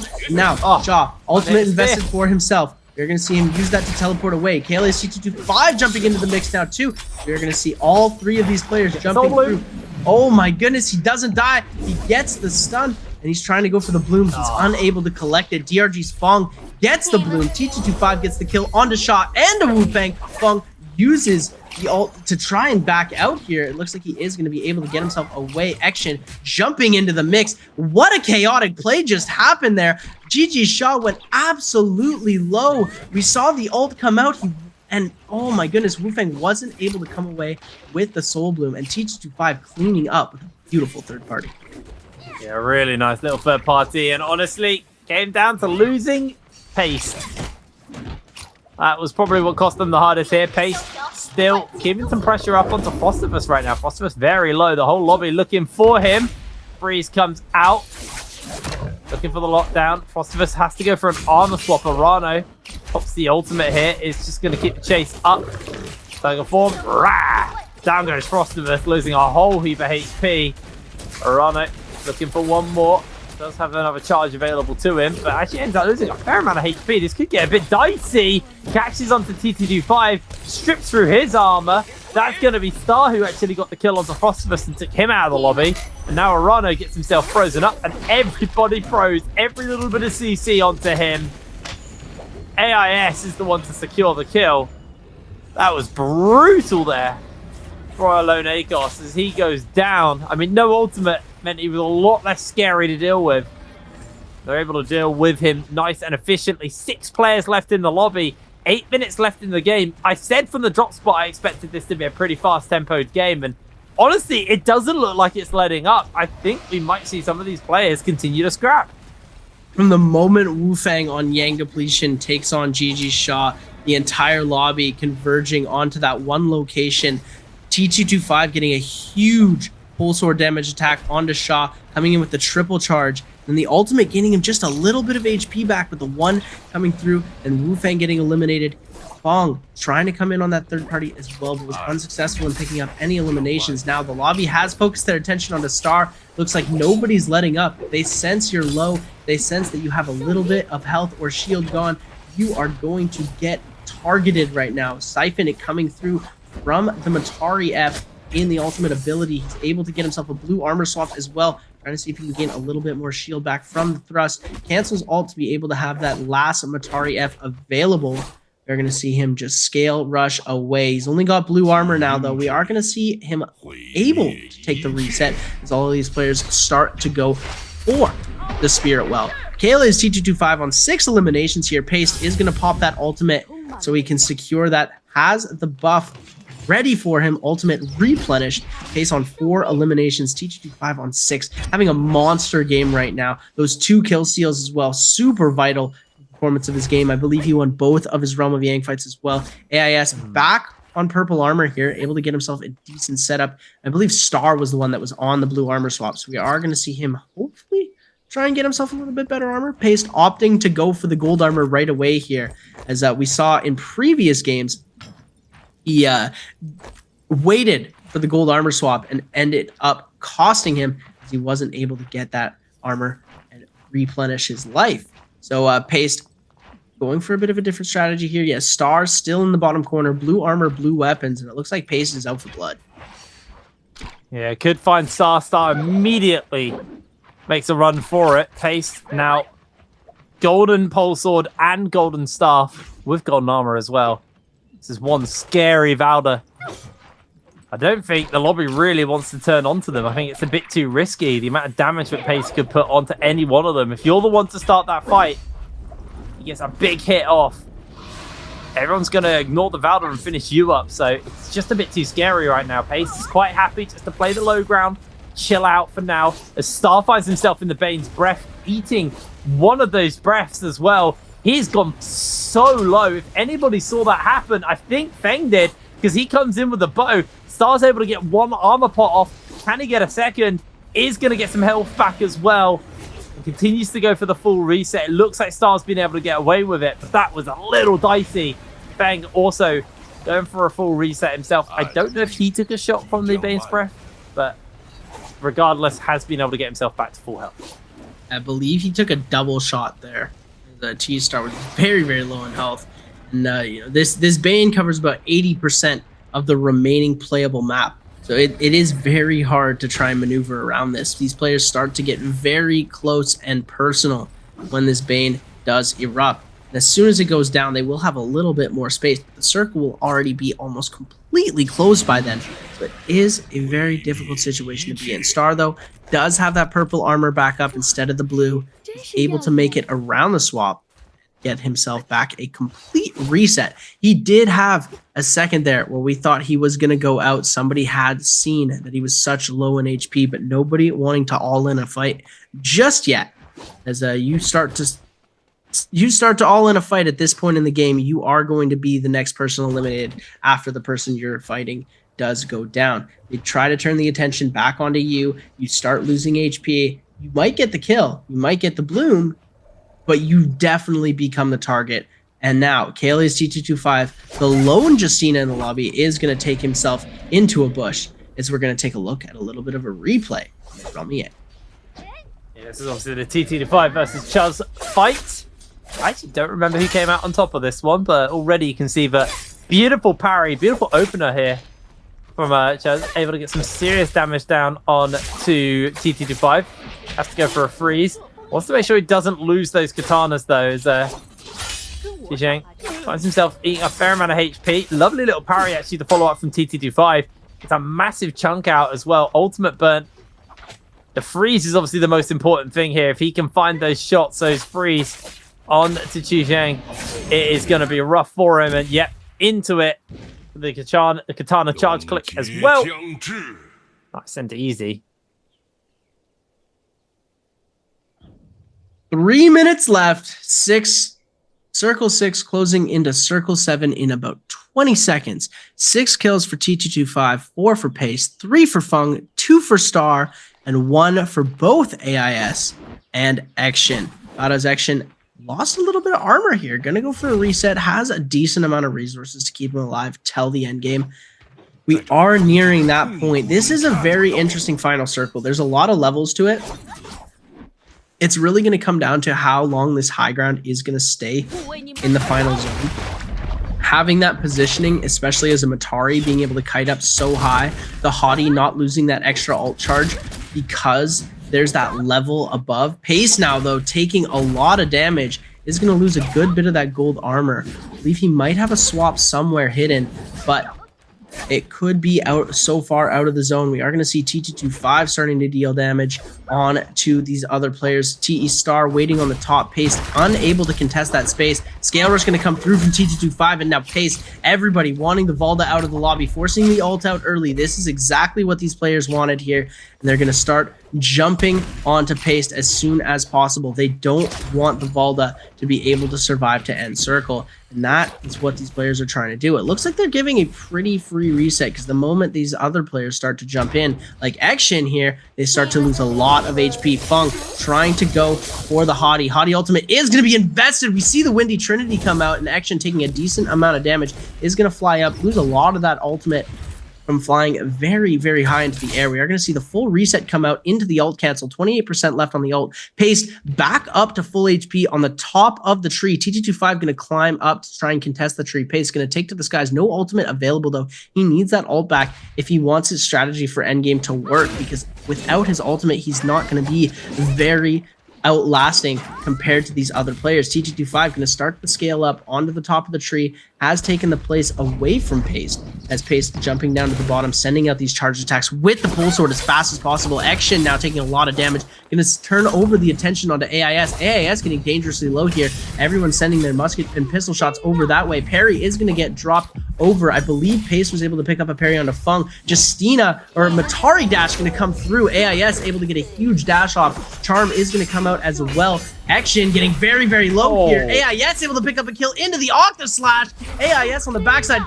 Fung getting eliminated. TE Star able to pick up that kill. AIS, 2 Mataris versus 1 Justina and 1 Balda.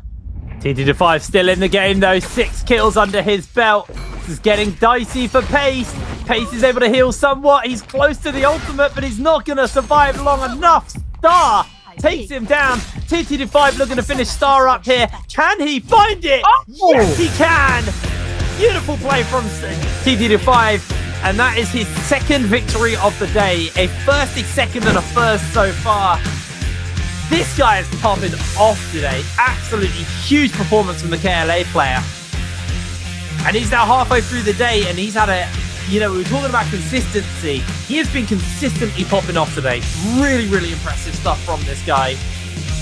While everybody else is busy fighting the Yangs, he takes the cave, contested by 1 or 2 players. It's not that many.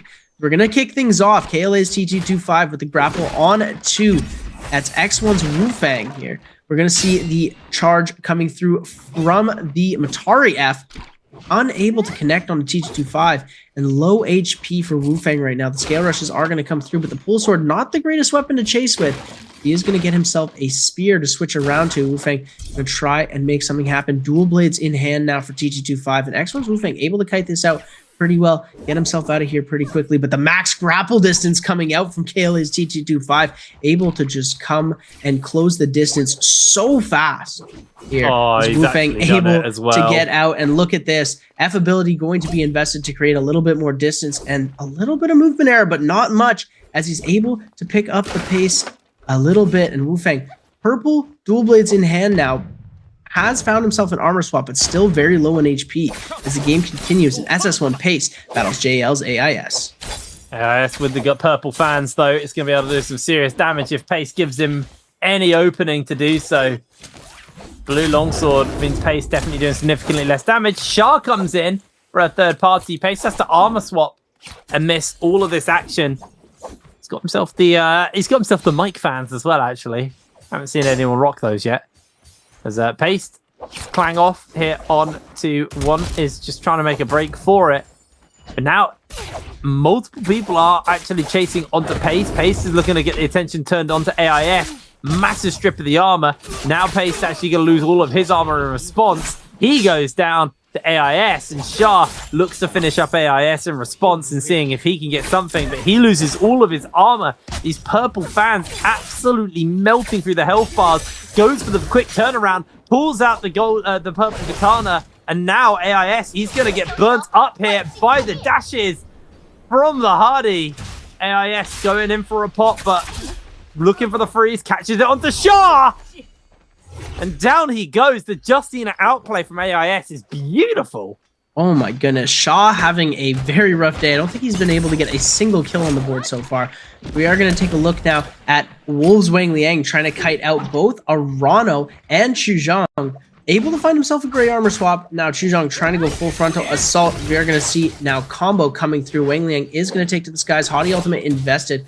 Arano could opt to just go for that blue armor. Chuzhang going to find himself an armor swap. Wang Liang going to go for a heal quickly before re-aggressing onto the fight. Looks like he is just going to take up to the top of this temple, get himself back around.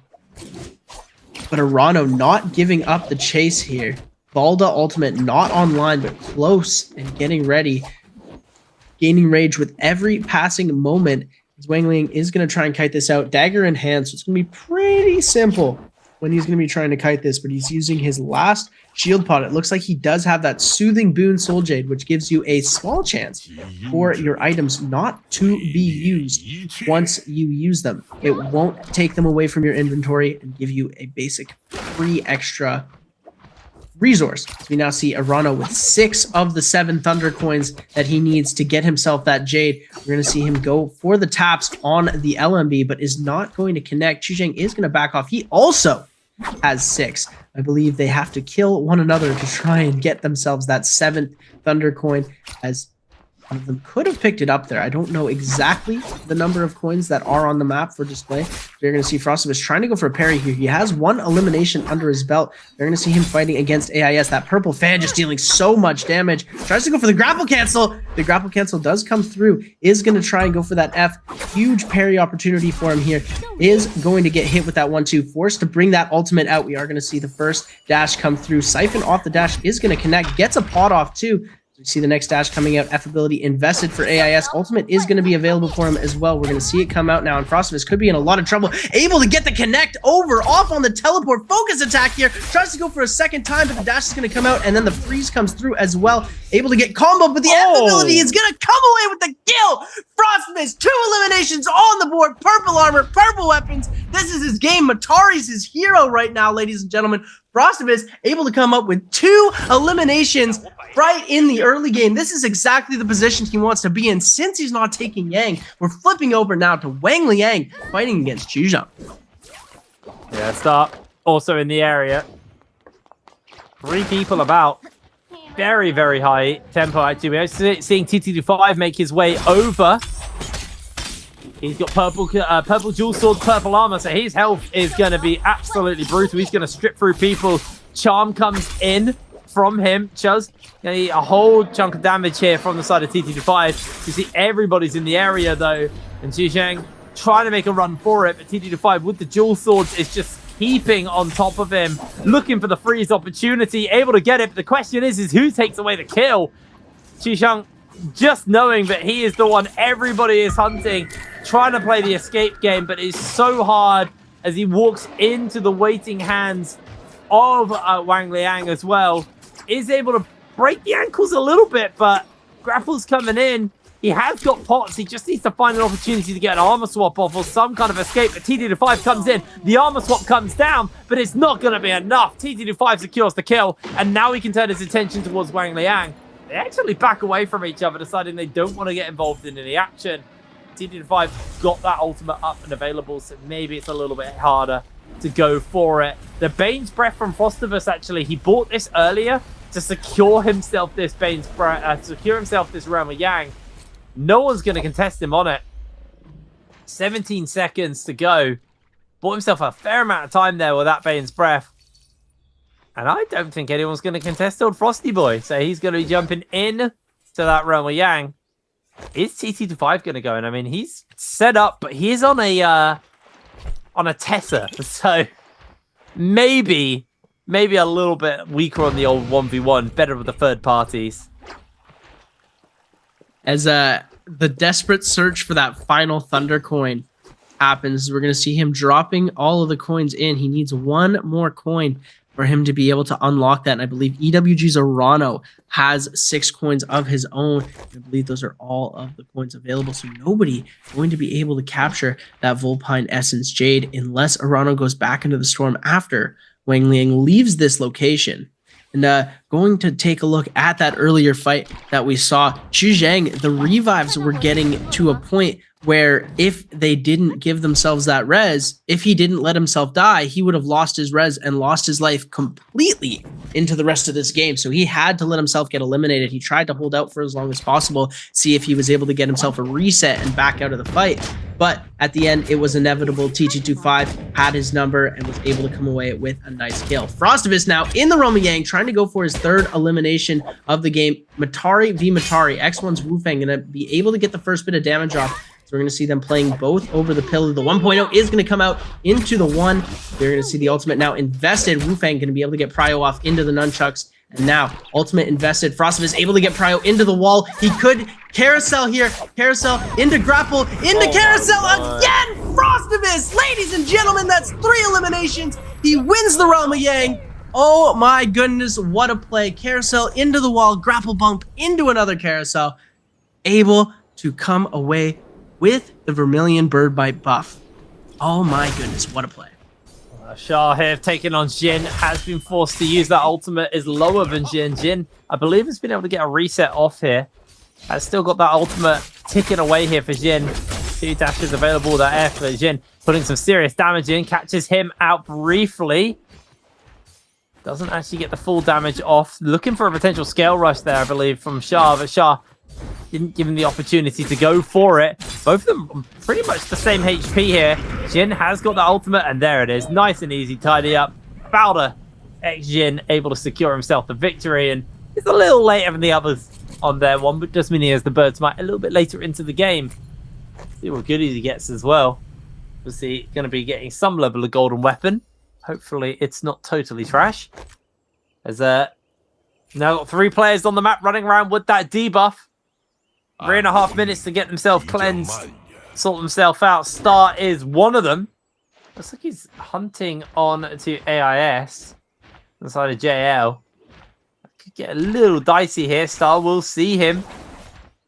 Is he going to pull the trigger? No, decides not to. One Feng also in the area.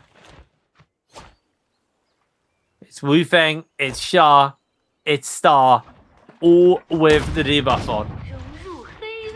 Here we go. Frostivus taking a lot of damage right now. Gonna go for that charge. Able to get a bit of siphon off from GG Shah. And now Shah's become the target. Star chasing over. The 1.0 is going to get released from the Fist Blades. We're going to see him try and go into the Dragon's Rust. Star almost able to make that happen, but he's going to end up investing the F to get away from Shah. Ultimate, or pot's gonna go, but he cancels the pot into the jump LMB. Star gonna go for the jump LMB of his own to try and gain prio. Scale Rush gonna come through. Scale Rush clank twice in a row into the jump LMB. Shaw getting dangerously low now, forced to pop that ultimate and back out. Star is gonna pop that Justino ult as well to try and give up the chase. Doesn't want to let Shaw go. Very low in HP right now. Losing that ultimate ability as well is gonna be very difficult for him to continue into this game. 2 minutes left on that Yang depletion.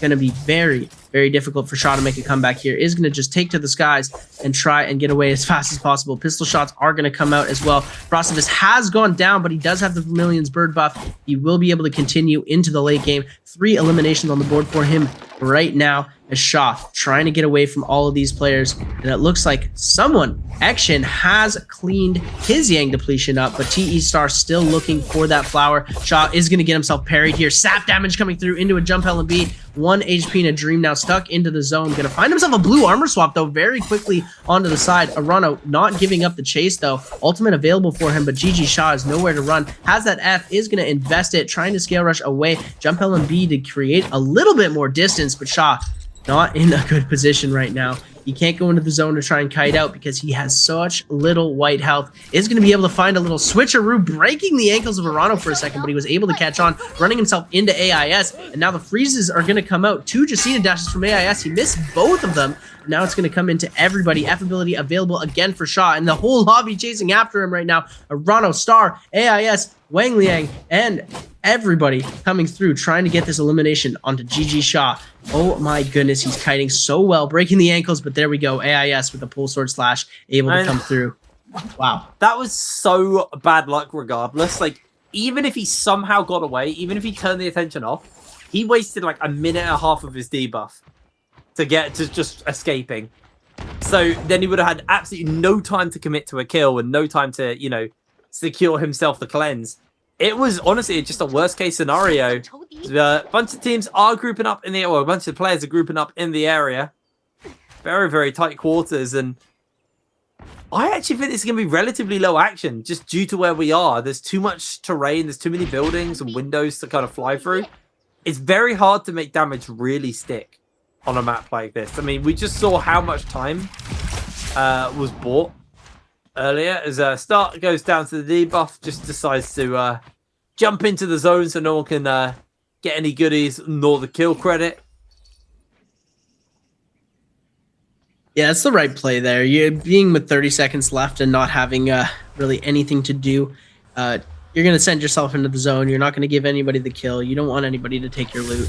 Although he only had blue armor and blue weapons. We're going to see Chu Zhang able to get this Spirit Well, but AIS able to steal almost all of the loot away. As these earlier Spirit Wells, you're able to take away the loot. When it comes to those late game Spirit Wells, the loot is locked, except for the player who did originally unlock the Spirit Well for the first, I believe, 5 to 7 minutes of the loot being available. It usually gets lost in the zone after that, so no one else is able to claim it. And it is a huge advantage that you want to have, but in these early game Spirit Wells, you don't have that advantage.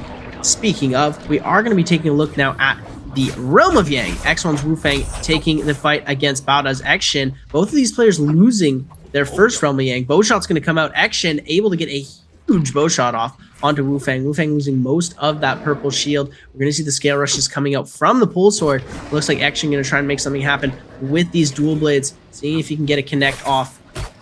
Heavy sword versus dual blade weapon. You're going to see nunchucks now coming out. F ability invested from both of these players. Wu Fang trying to start the combo. Xshin having that combo break to be able to avoid that. Wu Fang still with ult available, as well as Xshin. You ult first in this situation. It's going to be very difficult. And now Xshin, huge grapple bump combo into the follow-up. Able to get the extra follow-up damage from the follow-up focus attack after the 1.0. Xshin trying to make something happen now on the side. Stoneform going to come through. Tries to go with the 1-2-3. Unable to connect. Trying to go for a teleport kill here. Exploding armor going to knock him back into the prio. And Xshin coming away with the victory. Exploding armor knocking back X1's Wu Fang just enough for Baoda's Xshin to get the restand and come away with a beautiful grapple bump combo into the 1.0 on the dual blades. Really nice there from Xshin. Able to grab himself golden armor as well. So he is nice and set up off the back of this one. 10 players left in the lobby. Obviously that number will be going down, especially when these Realm of Yang debuffs do wear off in 5 minutes time. Wu Fang back on the map. Just making sure he's kind of stocked up on everything he needs. Grapples, all the likes, weapon repair kits and everything.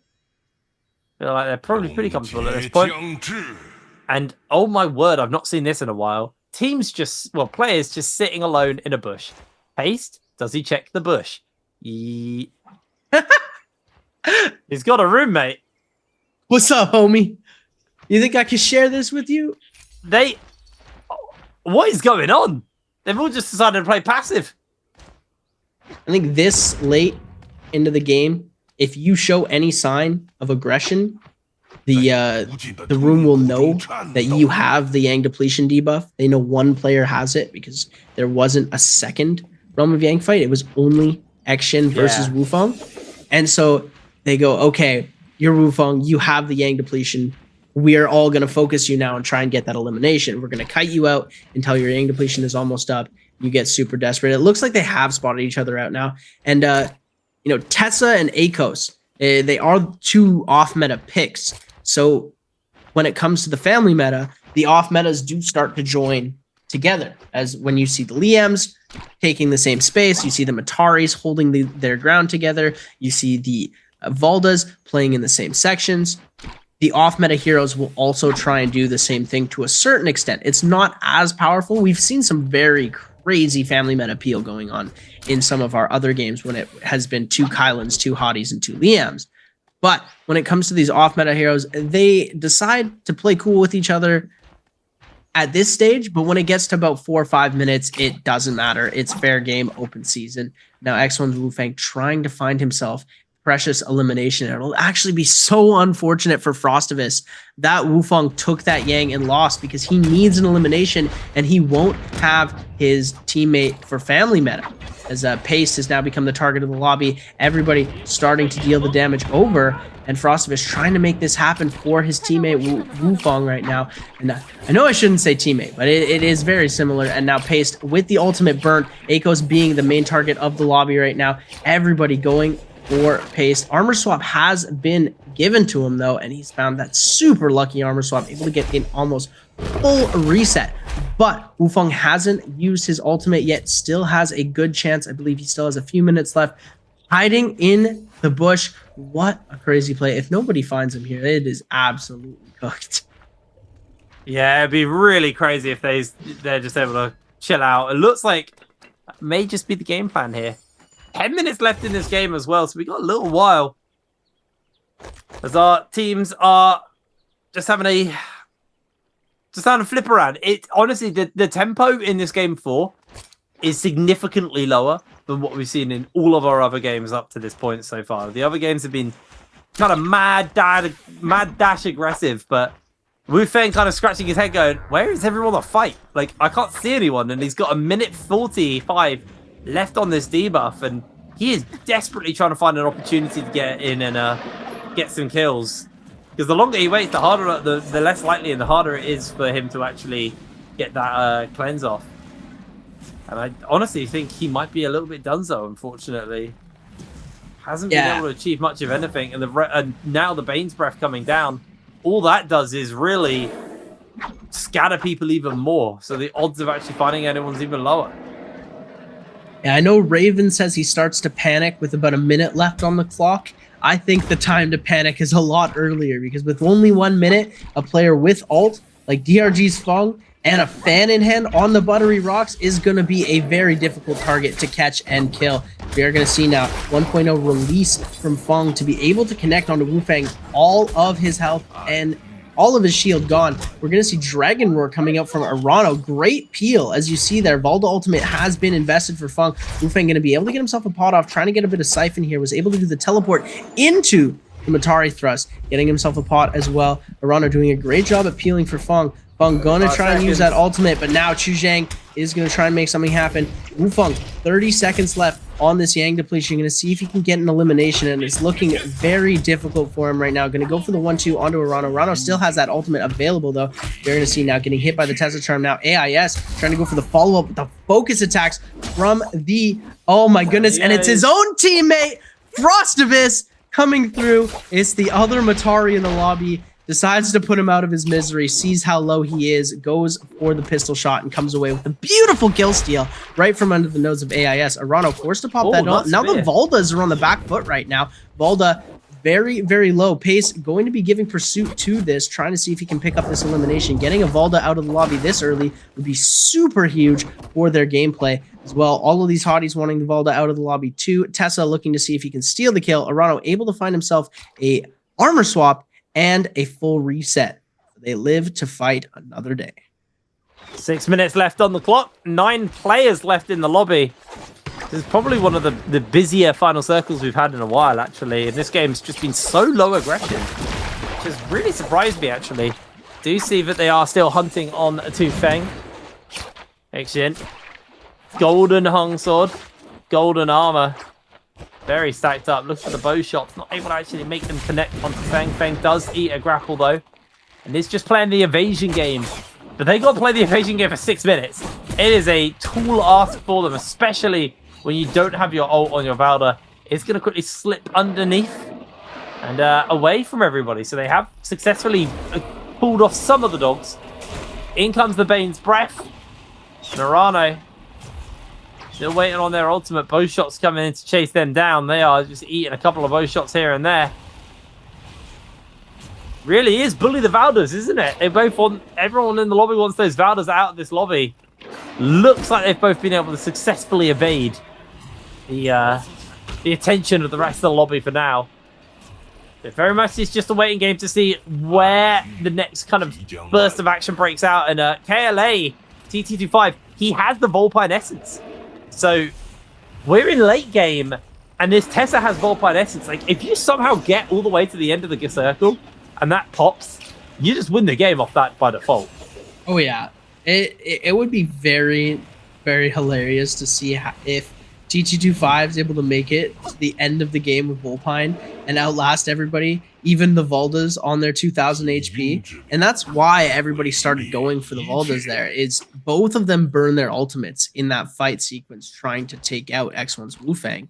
They were attempting to get this elimination that ended up going to Frostivus, but both of them in the process took a lot of range damage, took a lot of melee damage, and started to get very, very low. They were forced to pop ult, and now they know both Valdas are without ultimate. So if they're able to give enough pressure, they could get one of them out of the lobby, and it's giving a huge chance for the likes of the Liams in the lobby, who are Chuzhang and I believe Action, to come away victorious. Now Fong taking a lot of damage here. Chuzhang trying to come through with the follow-up onto the full sword. Fong hiding in the corner, getting knocked out here. No. Huge parry going to come through. T225 picks up the kill with a bow shot from downtown. Sneaky T225.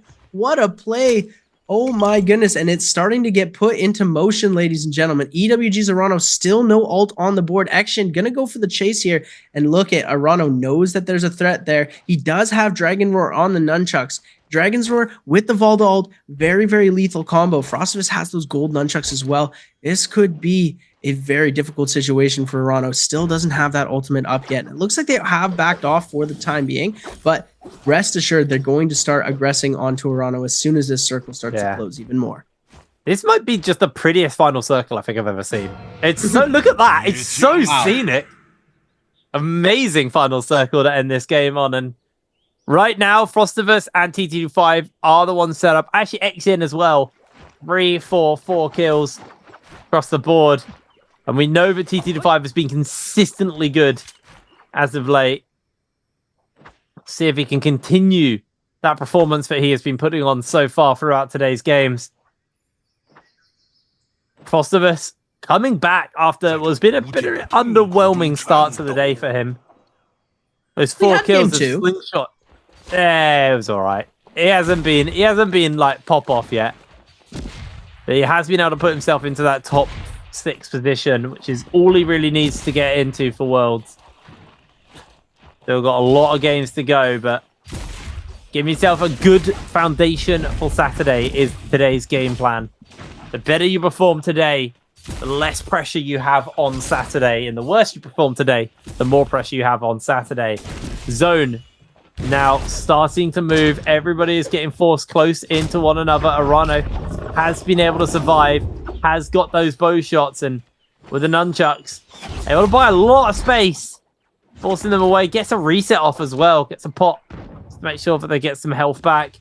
Don't have to rely solely on that ultimate health. Frostivus staying up nice and high. My attention really is on TT25 with the Volpine Essence and the ultimate. He's going to have 2 charges during the middle of this fight to use as well, and that's going to have so much impact. Throws one out onto Arano. Arano forced to panic ult early. Cannon fire coming down onto him. Does have the spears. In comes the charm, and Arano's ultimate burnt heavily off the back of that Tessa ultimate. TT25 already impacting the lobby. Shisheng gets hit by a spear though by Arano. Looking for another spear. This time onto pace. Goes a little bit wide.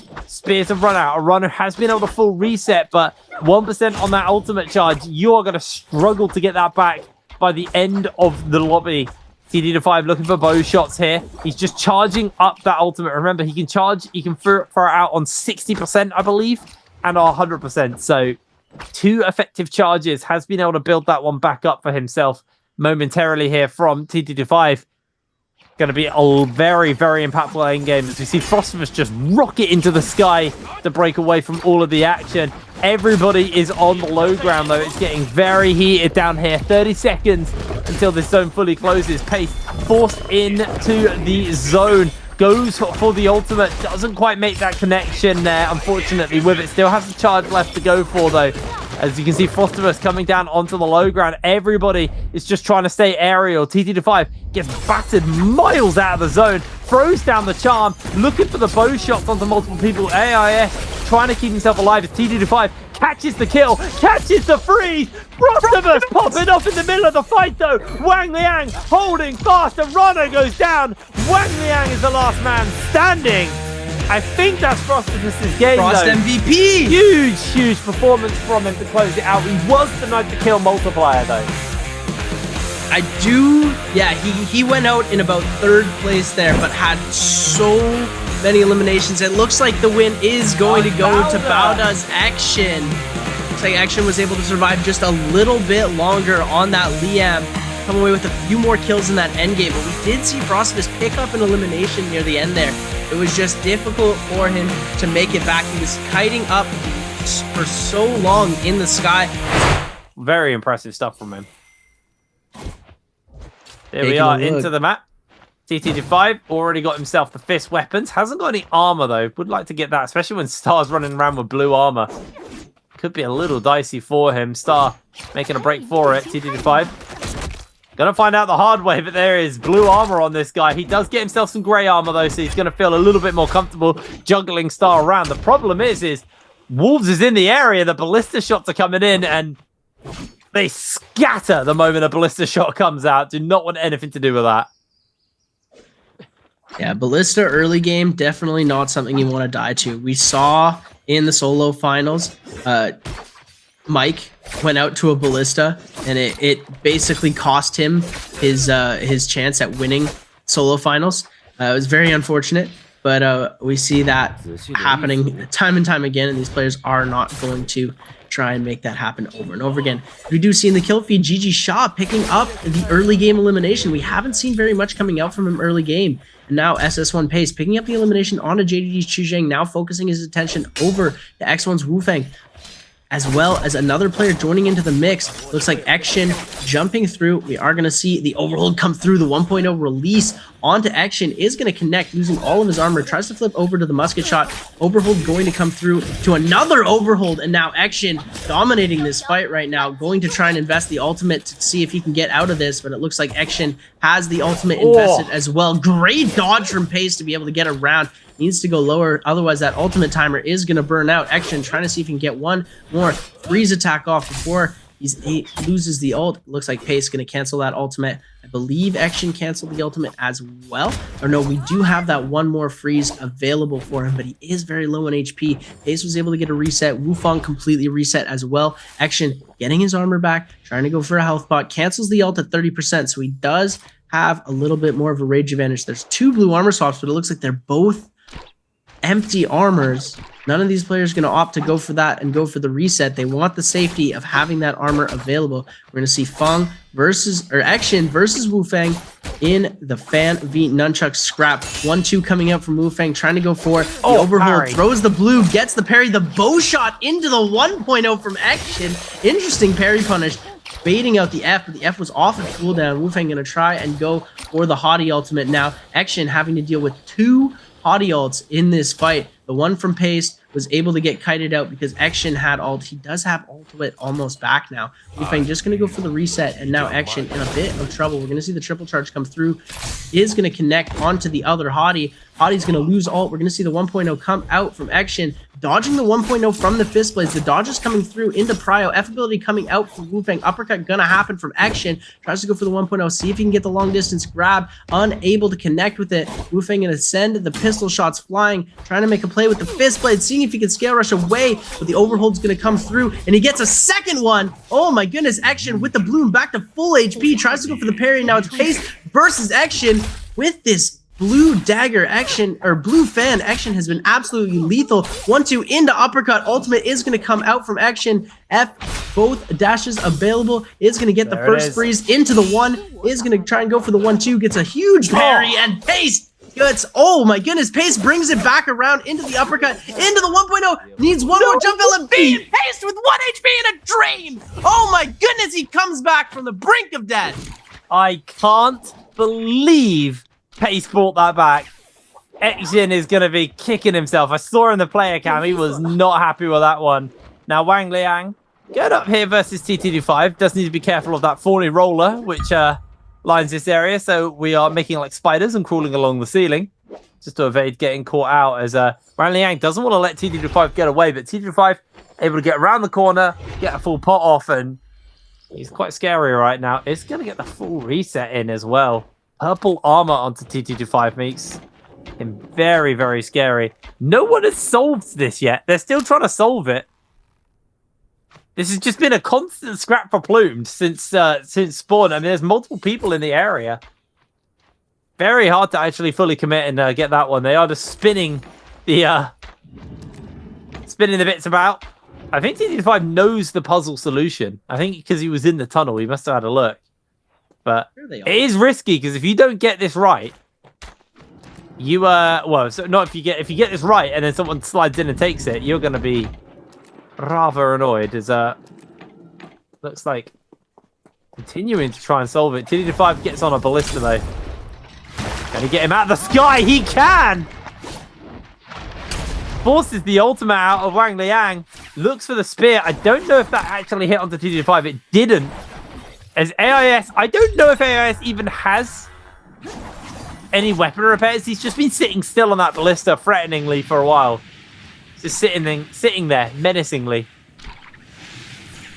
TT5 does for a brief second step away, but then decides to go back as AIS is in the area. He wants to get this treasure solved and grab himself a golden weapon as soon as possible. Yeah, he's definitely looking for it, but the pressure that these other players are giving is GG Shot as well going to enter into the area. Bauda's action. Everybody going to start hopping onto these ballistas, preventing the gold armor, or the gold weapon, sorry, from coming out. We do see the box has been opened. So the first player to make a run for this, it looks like TG25 might try and start to go. AIS is right on the ballista. GG Shot's ready and waiting. You see everybody waiting in the wings. The person to try and go for this gold armor is going to get absolutely decimated. We do see Kale with ult available now. Going to try and make it happen. AIS first to go in is going to get pummeled with shots, and TG25 might have the ability to sneak in here. We are going to see the ultimate getting released. Nobody was able to get it yet. I believe AIS wasn't. I think he popped ult to get out of there. He's made a run for it immediately. He did get in range. Like, he could have quickly grabbed it and run off.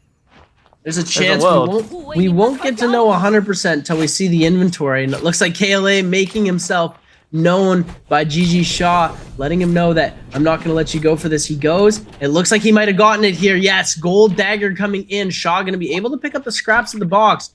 But the real prize going to T225 is he's able to get the gold dagger and get out of there as fast as possible. AIS was unable to get that. As we are going to take a look at who's got the kills. Shaw with 2. Shaw having a pretty good game right now. Frostivus in the realm of gang. I'm loving this aggression. Oh, T225. This is going to be a rough one for Shaw, or for Frostivus right now, as Kayla's T225 just picked up that golden dagger. It's going to be, dagger's a very difficult weapon to fight. And the fist blades, he does have purple fist blades. Could be enough. Musket shot's going to come out from Frostivus. Bow shot's coming out from T225. Unable to connect. Clank is going to come in off of both of these attacks. Trying to go for the scale rush here is T225. We're going to see the 1.0 connect as the 1-2 is going to come through from this dagger. Dagger just so powerful. Sharking so much health away. T225 able to get himself a little bit of ground. Ultimate is going to be popped now. And Frostivus just waiting for that first slash to come out. He baits out the ultimate here, able to get it to drop faster than Frostivus would have liked to pop that out. We are going to see the scale rush come through, the one into the ultimate, but now here we go. Frostivus is going to lose those purple dual blades, or purple fist blades, in a lot of trouble now. We are going to see that F-proc come out from T225, and now one more ult charge, and there we go. Frostivus going to get sent back to the soul altar in need of a soul bloom to get himself cleansed of that Yang depletion. Very unfortunate to see that happen, especially in the mirror matchup against the Liam. Not the place he wanted to be, especially against a gold dagger. We're taking a look now. Chu Zhang going for the 1-2 with the nunchucks on the Temi against Wu Feng, getting the double uppercut. Tries to go for the carousel, is going to end up dropping it, switching over to the pistol. Cryo going to get given over again to Wu Feng, but Chu Zhang able to use that F ability to get out of dodge. We are going to see him try and go for the overhold here. Wu Feng able to go for the parry, as we're going to see the 2-1-1 come out into the one follow-up. Chu Zhang on the Temi, not even needing the ultimate, coming away victorious in the Realm of Yang. Really nice stuff there coming in from the Realm of Yangs. Did only see 2 Realm of Yangs get taken up though, so again, like the last game, we actually might have less players running around with debuffs, so it actually means we'll probably have a potentially slower paced game again, just like we did in the last one. So you get a little bit dicey. TD5 taking a fight here versus Shah, considering TD5 does have that buff on him, golden jewel swords as well. Now, it's really, really scary. Shah trying to just break away from TD5 here. Actually, kind of got himself a little bit stuck on the edge of the tower there, forcing Shah onto the low ground away from the ballista, looking to come in with a grapple, but Shah just using this ballista tower to give him as much mobility as possible, but it is starting to cost him because TD5 is caught up. He's stripped through the armor, and he's going to keep that pressure on with the dual swords. Bubble comes out. Shah, can he survive this? I think he might be in a little bit of danger here. Has to pop the ultimate. In comes the ultimate from TD5 as well. Goes to the uppercut, misses out on it, needs to tap dodge, is able to beautifully evade, getting caught out. There's going to be one of the charges of the F onto Shah, just to keep him pinned in place. He's got another one to come out, but this time Shah lands the spear, gets the follow-up damage, catches him with a bubble as well. Shah looking for the potential turnaround. No F charges available onto TD5 now. As Shah low HP, can he make the great escape here? The golden jewels blades, I think, say no. Down goes Shah. He's eliminated from the lobby. Shah with 2 eliminations. His reign of terror is over. He was finally doing a little bit better than we've usually seen him do. 1 charge of the ultimate being used. He's almost got the elimination on a Chu Zhang. He's going to be able to come away with it. Gets the soul bloom as well. And he's now back into this game. Going to try and get out of here as fast as possible. But now the rest of the lobby going to shark onto him. They know he doesn't have ultimate here. Getting a Liam out of the lobby this quickly could be very huge for them, and it looks like they're going to back off. Frosted is able to cure himself of the Yang depletion. We're not going to see him go into that second Yang. Don't believe he thinks the benefits are going to outweigh the risks, as he's able to get out completely. Beautiful, beautiful elimination onto Chu Zhang on the Temi. Was able to take him out. Chu Zhang does have that Vermilion's Bird Might, so he is going to be able to come back. And Chu Zhang on Temi with a longsword, what he's got right now, gold longsword, is one of the most lethal combos that we've seen so far. The amount of carousels that he's able to hit when Temi ults onto you and you're perma-stuck in the Wind Wisp is absolutely mind-boggling. So hopefully we'll get to see some really cool stuff come out. We saw him win the Realm of Yang without even having to use his ultimate against X1's Wu Feng in that previous sequence. So, and now Wu Feng with 1 minute and 30 seconds left. Yeah, Wu Feng starting to get a little bit nervous here. We'll see some people in the area, but it's kind of time to go do or die. Can he find Chu Zhang? It looks like Arana actually just walks right in front of him as Wu Feng desperately trying to find the kill, but Arana overgeared versus him right now. Everyone's just going to come in. There's going to be the FUs just to get himself away, and Wu Feng being juggled around here by the Mataris. Having to make an escape for it, but not going to be able to go for long. They're keeping the grapple on. Arano's going to find him inside the building. Does get a lot of damage onto Arano, but he's struggling to get through that shield thanks to his blue weapon. And that's going to be Wu Feng forced to use the ultimate. Arano can't really get the full reset off, but it really doesn't matter because Wu Feng is just incredibly low here. Arano's going to keep the damage up onto him. Who secures the kill? It's Arano. As into the Realm of Yangs, TT2-5 is going up versus Chu Zhang. Gonna go airborne for the moment. TT2-5 now just keeping his eye on the prize. Chu gonna eat a couple of cannon shots to open up golden jewel blades, but he is going up versus Chu Zhang, who's also very geared up at this point. Both got golden weapons, looking for the parry. able to find... no, I thought he found the parry. He didn't. Just keeping the damage up. And oh my word, Xu Zheng loses so much HP. Cannon fire is going to go through to try and stop him from potting, but the power of the ultimate doing so much. Thanks to the pillar, TTD5 is actually able to line a little bit of damage off onto Chu. Doesn't let him get the full reset off, but he does get a partial one. There's the ultimate used by TTD5. Misses out on the dashes onto him, but catches the uppercut into the grapple, into the follow-up. TTD5, he is on fire today. An absolutely monstrous performance from this man. It was the finals of the Realm of Yang #1. The winners were TT25 and Xu Zheng, and they faced off against each other in this next Realm of Yang. And it looks like Wolves Wang Liang was able to beat out DRG Feng in this second Realm of Yang as well, making Feng and Xu Zheng both Yang depletion as TT25 continues his reign of terror. 5 eliminations on the board for him so far. He is ready to go. Gold weapons, gold armor. He was able to get that gold dagger at the start of the game with the puzzle solve. And now Wolves Wang Liang, gold spear, gold armor, went from not being very stacked at all because he had a very slow start to the game, no eliminations on the board, to absolutely popping off in this Realm of Yang, getting himself a very, very good stack of weapons. When I say popping off, I mean the 1 kill. I love that the 2 White Tigers players are just doing shopping next to each other. They didn't want to fight each other. They were both loaded and they were like, nah, we'll go find someone a bit weaker. So we are going to see a replay of this Realm of Yang between Wanfeng and Wang Liang. You can see great spear there coming in from Wanfeng. And like you said, he's super undergeared at this point. He's got a blue spear, but he's still able to make it work.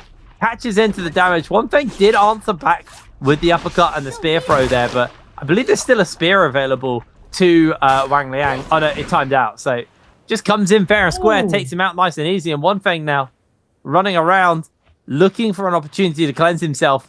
I believe some Stardust ran underneath him. Yeah, there he is. All right. Are they going to fight? The Mataris are going to play close to the family meta. They don't want to be fighting each other just yet. If it comes down to it, you might see him turn his attention, but it's not going to happen right away. Frostvist, late game strategy. Respect it. Love it. Good to see it. He's going to hold to that bush so that Xu Zheng doesn't turn his attention over to him. That would be the most brutal ending to his game here if we saw that happen. It looks like Xu Zheng going to try and go towards Salvation Podium where there are a lot of players. If he finds Feng out, he might be able to come away with this elimination. The only downside is Feng does have TE Star to be able to help peel for him. And at that point, it's just a very difficult situation to be in. As we are going to see now Wolves Wang Liang getting targeted out by the whole lobby. Kaylee's T225 looks to focus the energy onto Baoda's action now.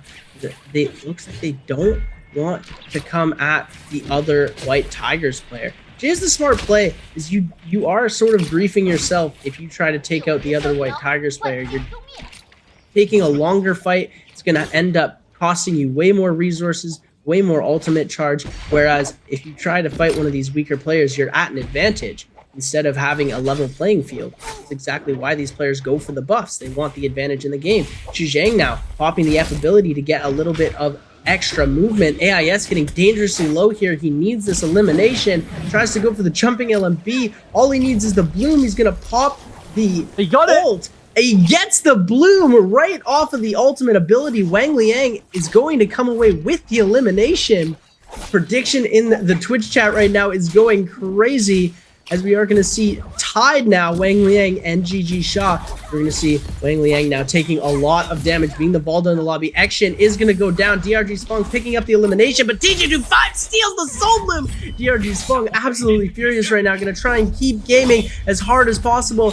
Be able to come away with this. Feng is going to end up getting dangerously low here. Has 1 charge left, gets a decent amount of siphon off of that. Trying to go for the reset now. Has 2 teleports left on the ultimate, but doesn't want to fight Arano. Arano, being the low target, could be the ideal person to fight. It looks like Frostivus getting the brunt end of that, always being Frostivus, now turning his attention on everybody else, and it's always Frostivus. He gets caught out, and he becomes the attention of the entire lobby because somebody has Yang depletion. And here we go. He's getting extremely low, getting a little bit of siphon off from KLA's T225. Rest of the lobby is going to start to turn their attention over to him. We see the Meteor come through as well. Frosted is able to get one pot, gets a second one as well. Meteor coming through from T225 onto these other players, and now T225 trying to block Fung from getting this elimination as well. We're going to see the overhold come through, but Frosted is taking so much damage. Now I don't even believe this is enough for his teammate to come through. Wang Liang gets the elimination, and oh my goodness, Arano gets the kill onto Frostivus here. Oh my goodness. That was Fong sees somebody low and decides, oh, I'm gonna go for this full health guy, and that's Frostivus, and just grief his game. Unlucky. This is not a skill issue. This is a luck issue, and it's very unfortunate to see Frostivus go out like this. And Frosty able to get himself the turnaround though. That was the big thing there. Make sure that at spite he goes down with him. Did go down, I believe, second, so he gets a higher placement point off it as well. TT5 though, I mean, this guy, golden dagger, golden jewel sword, golden pole sword, and got the purple cannon. A backup cannon just in case, only a grey one. But that is a loadout, which is like old Naraka. 2 golden soul jades, all the rest purple. That's some old loadout stuff. And actually same onto Wang Liang as well. Not quite as geared in the weapon department, but still pretty geared up. These two have kind of just become friends here in this one. They are actually looking to go for the Mystic Might here. TT5 is going to do his best to kind of keep Pace off it. Pace is trying to step forward with the dual swords, but getting absolutely clobbered here by that pole sword, making his life very hard. Dealing with the golden health bar of TT5. The fight continues though for this Rema Yang. Not this Rema Yang, sorry, the Spirit Well. And I mean, TT5's in his interest to cap it, not even for the buff, just to deny more golden armor. Just to make the rest of the lobby weaker. And there it is. He gets it. Golden armor's now his. Did he pick the armor up to armor swap? No, because I don't believe he did. He just made the armor available to someone else to grab. I don't believe he did.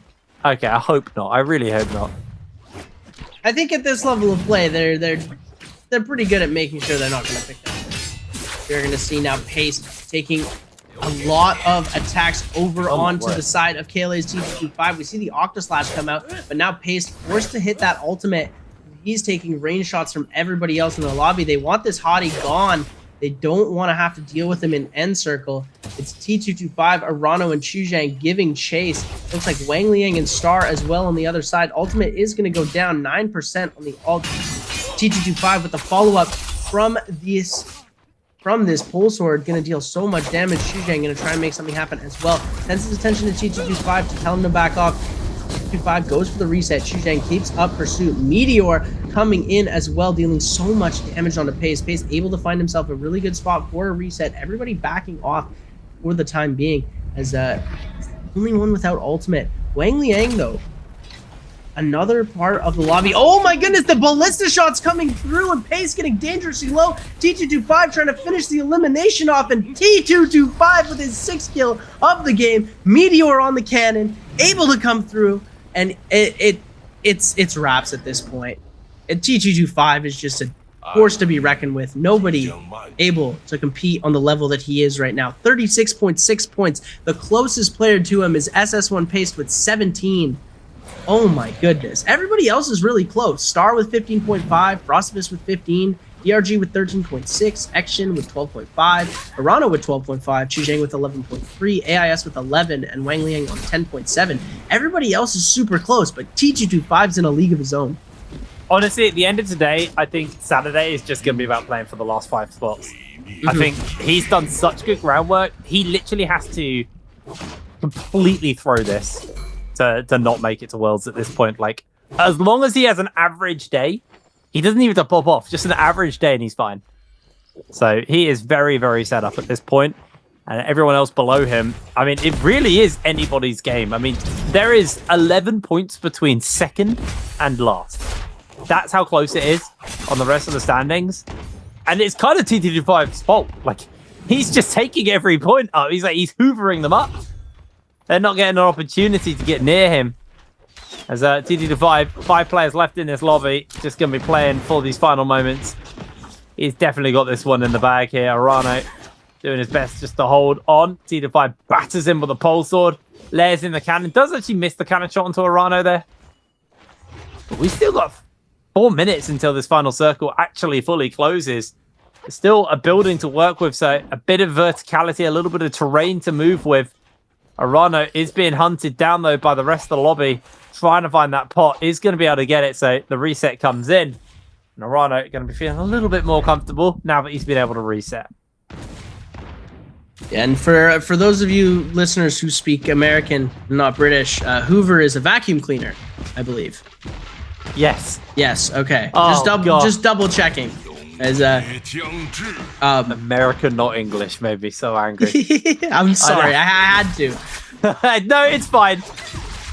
We're going to take a look. Arano getting dangerously low. Chu Zhang trying to come away with the elimination. It looks like he is able to take the kill, preventing the meteoric rise of KLA's TG25 to jump even higher. Chu Zhang is going to bump himself up from 7th to 6th position now as he passes Action for that qualifying spot. Action and Arano tied for 7th at 12.5 as Chu Zhang doing a little bit of last-second looting. Maybe going to grab the gold armor. It's going to be a risky play.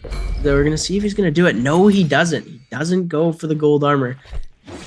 Drops the health jades to expend less pots when resetting here, as we're going to take a look now. T225 just hyper aggressive, not letting up the pressure onto anybody. How many repair kits does this guy have? I've seen hundreds of cannon shots getting thrown out, and now Star, almost all of his health gone. Oh my goodness, the huge full sword slash going to come through, and now TE Star very, very low in health, forced to pop that ultimate out. We're going to see him trying to kite everything. Teleport going to come through, able to connect onto Wang Liang. We're going to see the slash come through from the Matariev, gets the teleport through, but T225 comes away with the kill, and there we go, the blistering edge coming out as well. Wang Liang taking the brunt of that damage. Chu Zhang as well, and 7 eliminations. Wang Liang forced to burn that out a little bit too early. That burn tick from T225 was just a little bit too much, and he's set up for a 9-kill dub here. That could be another 12+ point game for him. If he gets the kill multiplier, everyone in this lobby is going to be so upset, because any one of these two gets the kill multiplier, it just gives their life makes their life just a little bit easier, their chances of making it to Worlds. But TT25 is just too much to handle right now. Ultimate burnt there as well by the Valda on Wang Liang is going to be so scary. Taking a pulse sword hit, just nothing too major. Cannon fire coming in as well. TT25 hasn't had the chance to get a reset off. We probably would like to get a pot off, and he is going to be able to do so, refreshing that armor back to full. Wang Liang now just evading and dipping and diving away, but taking so much damage from that pole sword. TD5 able to evade away from Chu Zhang and Wang Liang there, as it feels like it's the 2 versus 1. They're both trying to deal with him, knowing that this victory just almost cements him a spot at Worlds. It's going to be so impactful, the amount of points he can put together here off this game. Holding fast, getting himself aerial, catching onto Wang Liang, who's also up in the sky, but Wang Liang is just grapple cancelling onto him. Chu Zhang trying his best to keep the pressure up. The sandstorm breaks down. TT5 finds himself a little bit pinned here now. They're actually successfully been able to turn onto him. He does have the ultimate though, and TT5 has popped it now. Can he keep the damage onto Chu Zhang? Chu Zhang doing his best to hold fast here, but getting battered into the zone. The golden pole sword will do a lot of damage to him. TT5 looking for the potential turnaround. Wang Liang coming in, throws the bubble down. Chu Zhang low HP. TT25 is down.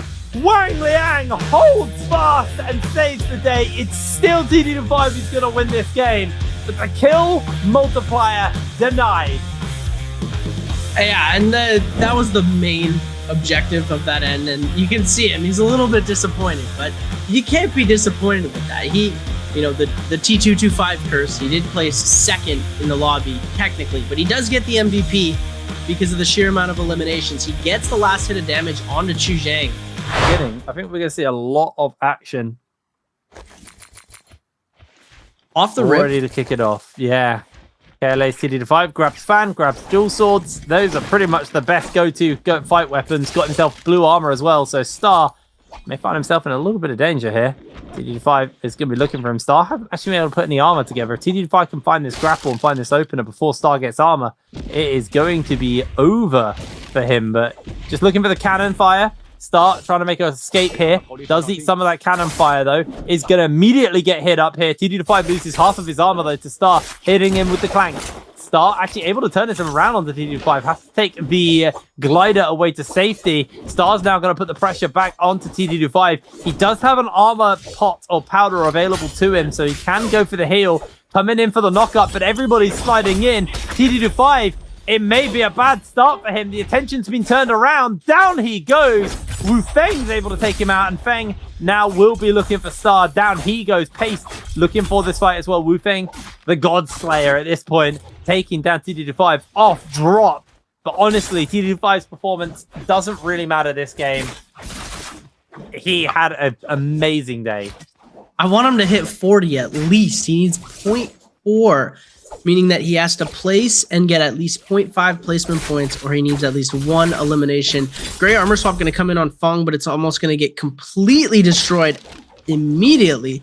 We're going to see Paste and Wu Feng not giving up in this relentless chase.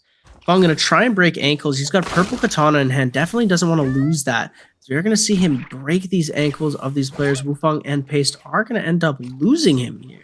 And it looks like Feng is going to be able to get away. Pace might try to turn his attention onto Wu Feng in this instance, being that Wu Feng does have a little bit of a shield disadvantage.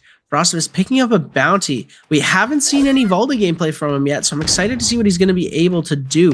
Lots of these other players have popped off very early in the games on Valda. We haven't seen the likes of him yet. I'm hoping he's got a little bit of loot. But we're seeing purple armor on Action as well as a blue hung sword. Uppercut going to come through. GG's shot onto Wang Liang. Trying to go for that jump LMB. We're going to see the F1 invested from Wang Liang to be able to get a little bit of health and shield back from that F ability. Fan in hand. Action jumping into the mix as well. SS1 Paste being very low. And X1's Wu Feng going to pick up the elimination with a purple bull sword in hand. It's nice to see because I think we've had 2 very, very low tempo games. But already, we're starting to see a lot of these teams, these players just realize like the low tempo game isn't actually working for them. They're just kind of going neutral with the rest of the lobby, and they need to actually get an advantage over the lobby. A couple of points isn't great if everyone's getting a couple of points because your standings don't change that way.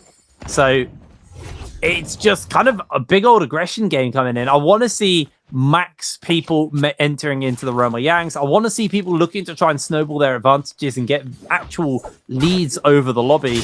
Because if you're Jin right now and you get 4 points, but the rest of the lobby also get around 4 points, it doesn't do anything for you. You stay in 8th place. You may move up to 7th, may move down to 9th. It doesn't really favor you here, so go aggressive, get those kills. Wu Feng able to pick up his purple pole sword after getting parried there. Lands the spear onto Feng, comes in with a pole sword damage, switches it out to the staff now just to put the pressure onto Feng. Still has another 2 spears to work with. Feng trying to make a run for it, dodges away. There's only one more chance to land a spear. He misses it onto Feng this time around as the zone closes in. It's going to be low damage on the zone tick at the moment, though, so not too much of a problem. Feng, though, very low HP. Swaps that to the grey armor, but that armor does not last long. Throws the bubble down on the Feng. Feng absolutely obliterating him there. Beautiful performance from DRG's Feng.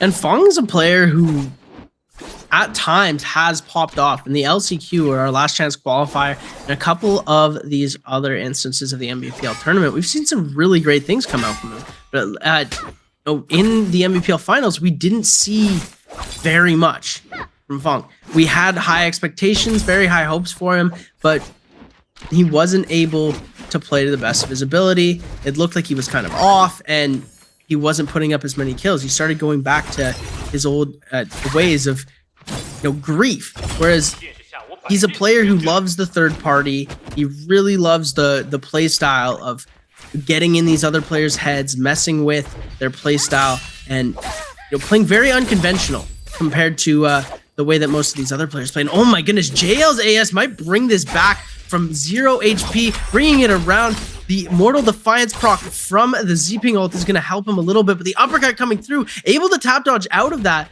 And oh my goodness, JL's AIS able to bring that fight around from 1 HP in a dream. Wang Liang fully stacked, was ready for the fight. Parry's going to come out. Wang Liang going to get parried again. 2, 3 jumping LMBs. Slap going to come out from Wolves Wang Liang and a 1 into the jump LMB. And AIS dominating Wang Liang in that fight. What a beautiful elimination. GG Shaw looks to be contesting the Realm of Yang. Frosted is taking a lot of damage. All of that blue armor completely gone. Needs to back out of there. Does not want the smoke. Going out now would be very, very detrimental to his score. And it looks like Shaw going to find that little tiny corner to avoid getting hit by the rest of these players. And it looks like Frosted is not going to try and go for the Yang contest anymore. Doesn't want to risk losing his last 8 life in this pre-Yang fight. DRG's Fung now on the fight. Kayla is T225. Yeah, giving the pressure up there, Fung. Gonna get a pot off. Oh no, he got cancelled on the pot as well, actually, T225. Even though he's already lost his revive, doesn't care. He is just aggro as he likes. Fung losing his armor, losing his health, going incredibly low here. Forced to try and make the run for it, but he is eliminated from the lobby by TT25. That's his first kill, and there's the 40 points you wanted, mate. Able to put that on the board. As the Realm of Yang spawn up, and TT25, he's going in. There's no way he's not going in. In he pops. Who's he going to be dealing with? It's going to be a Rano here. And considering how bad TT25's start was, he bounced back tremendously. Purple armor, purple weapon. Got the purple katanas out for this fight here. Going to get nice and aerial. See if Arano can handle him. Purple fan in hand for Arano, but only the blueberry on the armor. Could find himself a little bit squishy versus this katana here from TT5, especially when he keeps landing those pistol shots onto him. Coming down immediately, switching out for the pistol. Both looking for an opportunity to open up. The charge from the katana goes off as well. Arano can't deal with it. Both of them now going to take to the sky to deal with each other. Ultimates have been used. Dash comes in from TT5, looking for Arano. Arano wants to get a pot off if he can, but finding that opportunity, they both F into each other. Another dash available. Arano eats the charge as well, and he is getting absolutely mowed down here, trying to hold his life, but that is not going to work. TT25, one last hit from the katana is going to seal the deal here for Arano. Tries to tag him with a pistol. See if the potting can come in. Doesn't look like Arano is going to get that opportunity though, and he is gone down. TT25, beautiful pickup. And a notable thing for all you NA fans out there, Alliance's Frostfist winning his Realm of Yang against GG Shaw. The earlier contest made it look like he might not have gone in. We are going to see that happen as Action fighting against TE Star here. Action looking to have the clear advantage in this fight. Misses the second dash though. Could level the playing field here. Star, purple dual halberds in hand. All he needs is one big charge attack. Trying to throw it here. We're going to see Action just throwing the overhead again and again. Star trying to throw it. Follow up coming through. Huge parry coming through. Action going to be forced to pop that F. Prio going to get through. Overhold into the 1.0. Grapple bump combo coming out from TE Star. Beautiful comeback. And Bauda's Action gets sent to the Soul Altar, where he's going to need to find himself. Now, I actually want to quickly just reverse a little bit and talk about TT25 and his recovery in this game.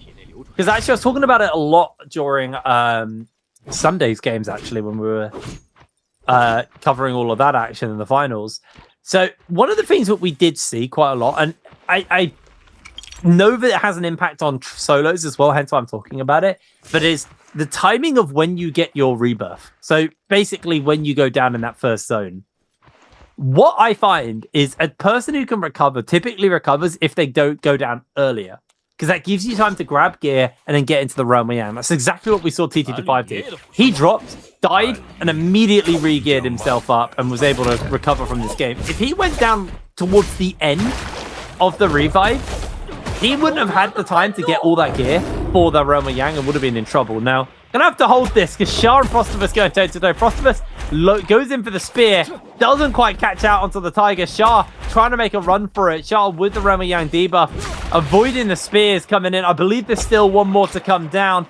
Is it going to make the connection? Yes, it is. Here comes the follow-up from Frostivus. And Shah, no ultimate, caught in the knock-up double time as well there from Frostivus. And Shah, his time today is coming to an end very quick. Does get some healing out, but he's taken out. You can see on his camera, he was not a happy boy. And AIS now looking to go toe-to-toe here with Frostivus. Frostivus trying to put some more kills on the board. He has that rebirth for another 50 seconds. So if you can take him out, it's going to be big. Catches him with a bubble. Looking for the damage on. Katana could come in huge. That's the Hong Sword, sorry. Could come in huge. AIS got 30 seconds to take him out. Able to do it. Vermilion Birthmark popped. And AIS stops Frostivus' snowball.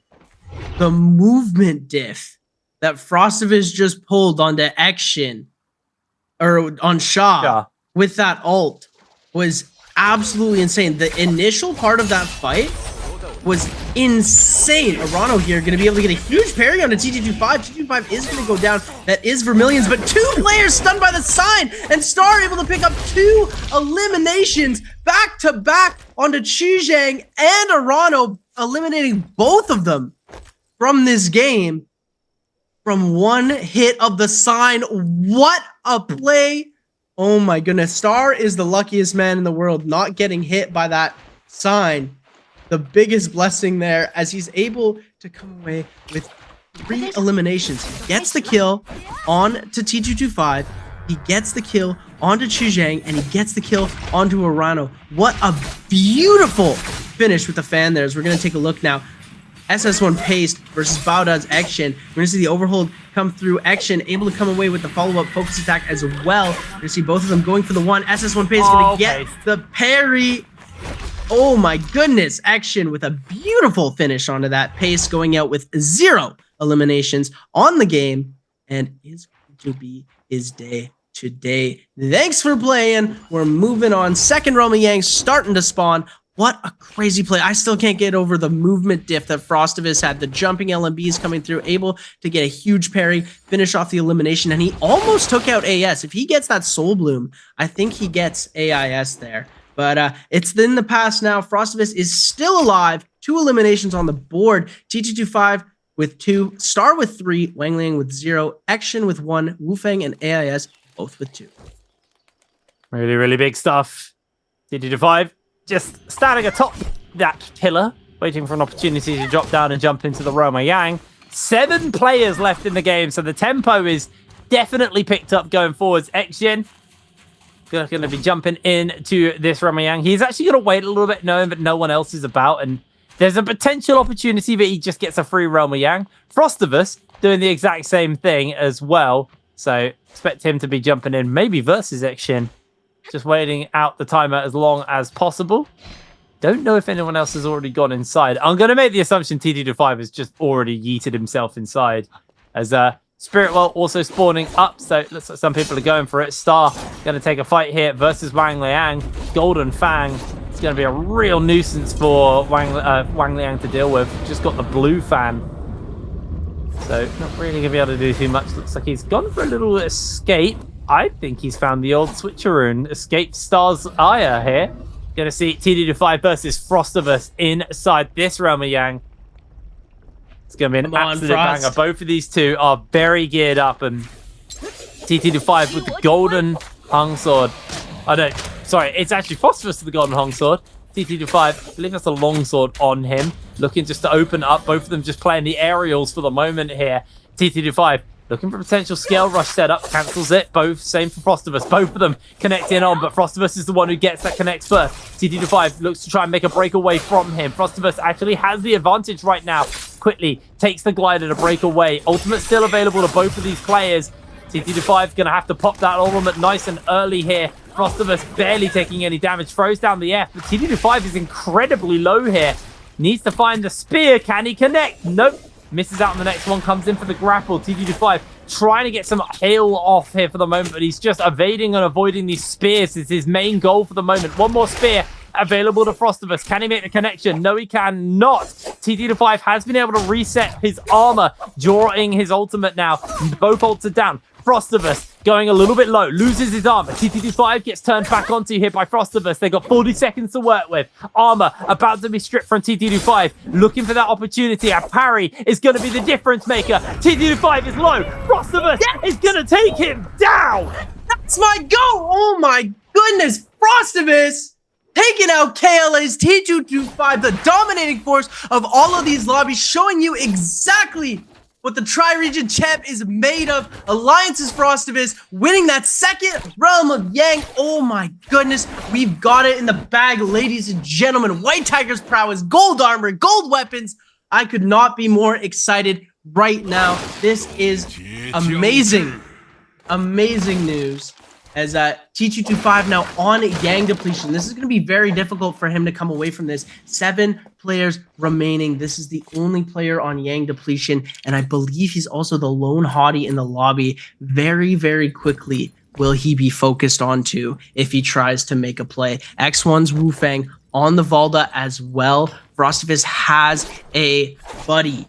He is going to be able to have the family meta work in his favor.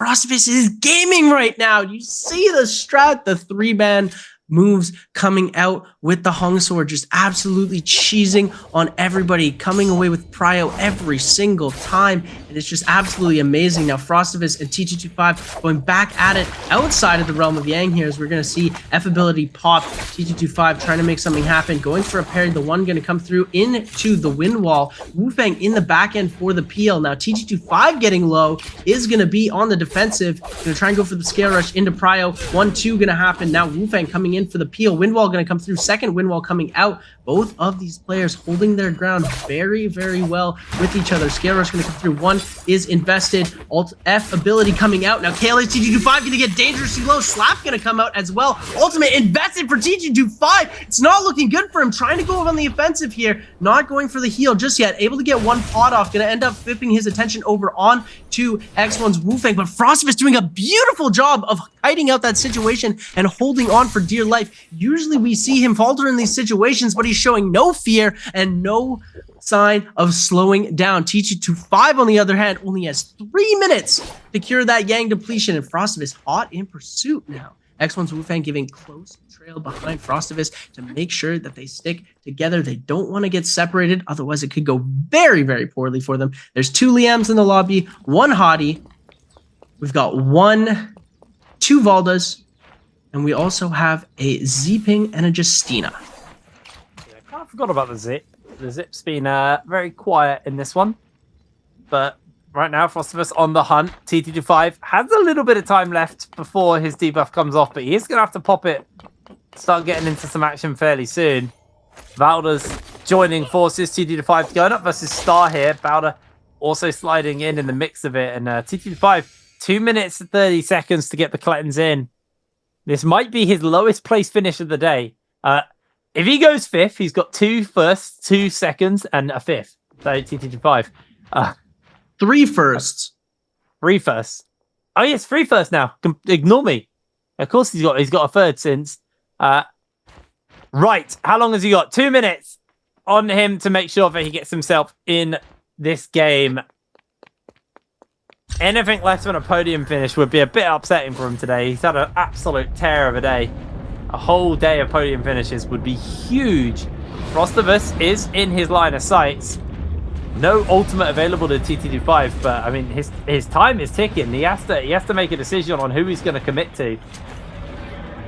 Frostivus may just be that player, but Wufang also in the area. He's opening up on the Frostivus, coming in with the longsword. Frostivus switches out to the melee for a brief second. In jumps another player, though, to save the day for Frostivus. The Valdas are grouped up, and that family meta starting to really cost out onto T225.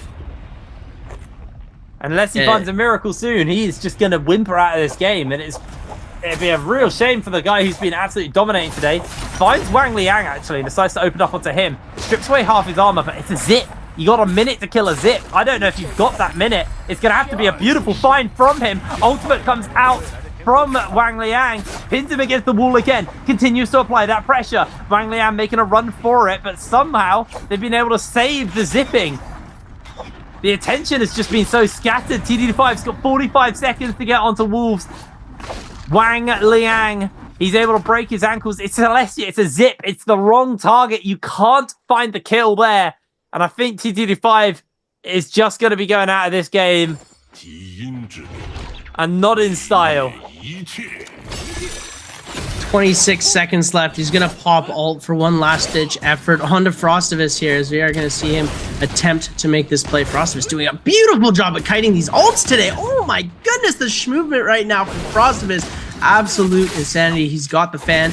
Able to get the follow-up damage. 9 seconds. He might get the kill off of this too. Oh my goodness, please. Come on. Oh, he's definitely getting the kill. Get the kill. Get the kill. It's too late. No, yeah. it's AIS. No, it's AIS. Oh, Frostivus gets it. Frostivus Oh, got what? it. He got the Okay, tapped elimination. in the nick of time. Oh my goodness. Damn. 4 kills onto Frostivus, leading the lobby right now in eliminations. TE Star was able to procure the White Tiger's prowess and get himself that Spirit Well buff, along with some beautiful gold armor swaps here, as it looks like they are going to start to target on to these Valdas. As a Liam's worst nightmare is 2 Valdas in this end circle.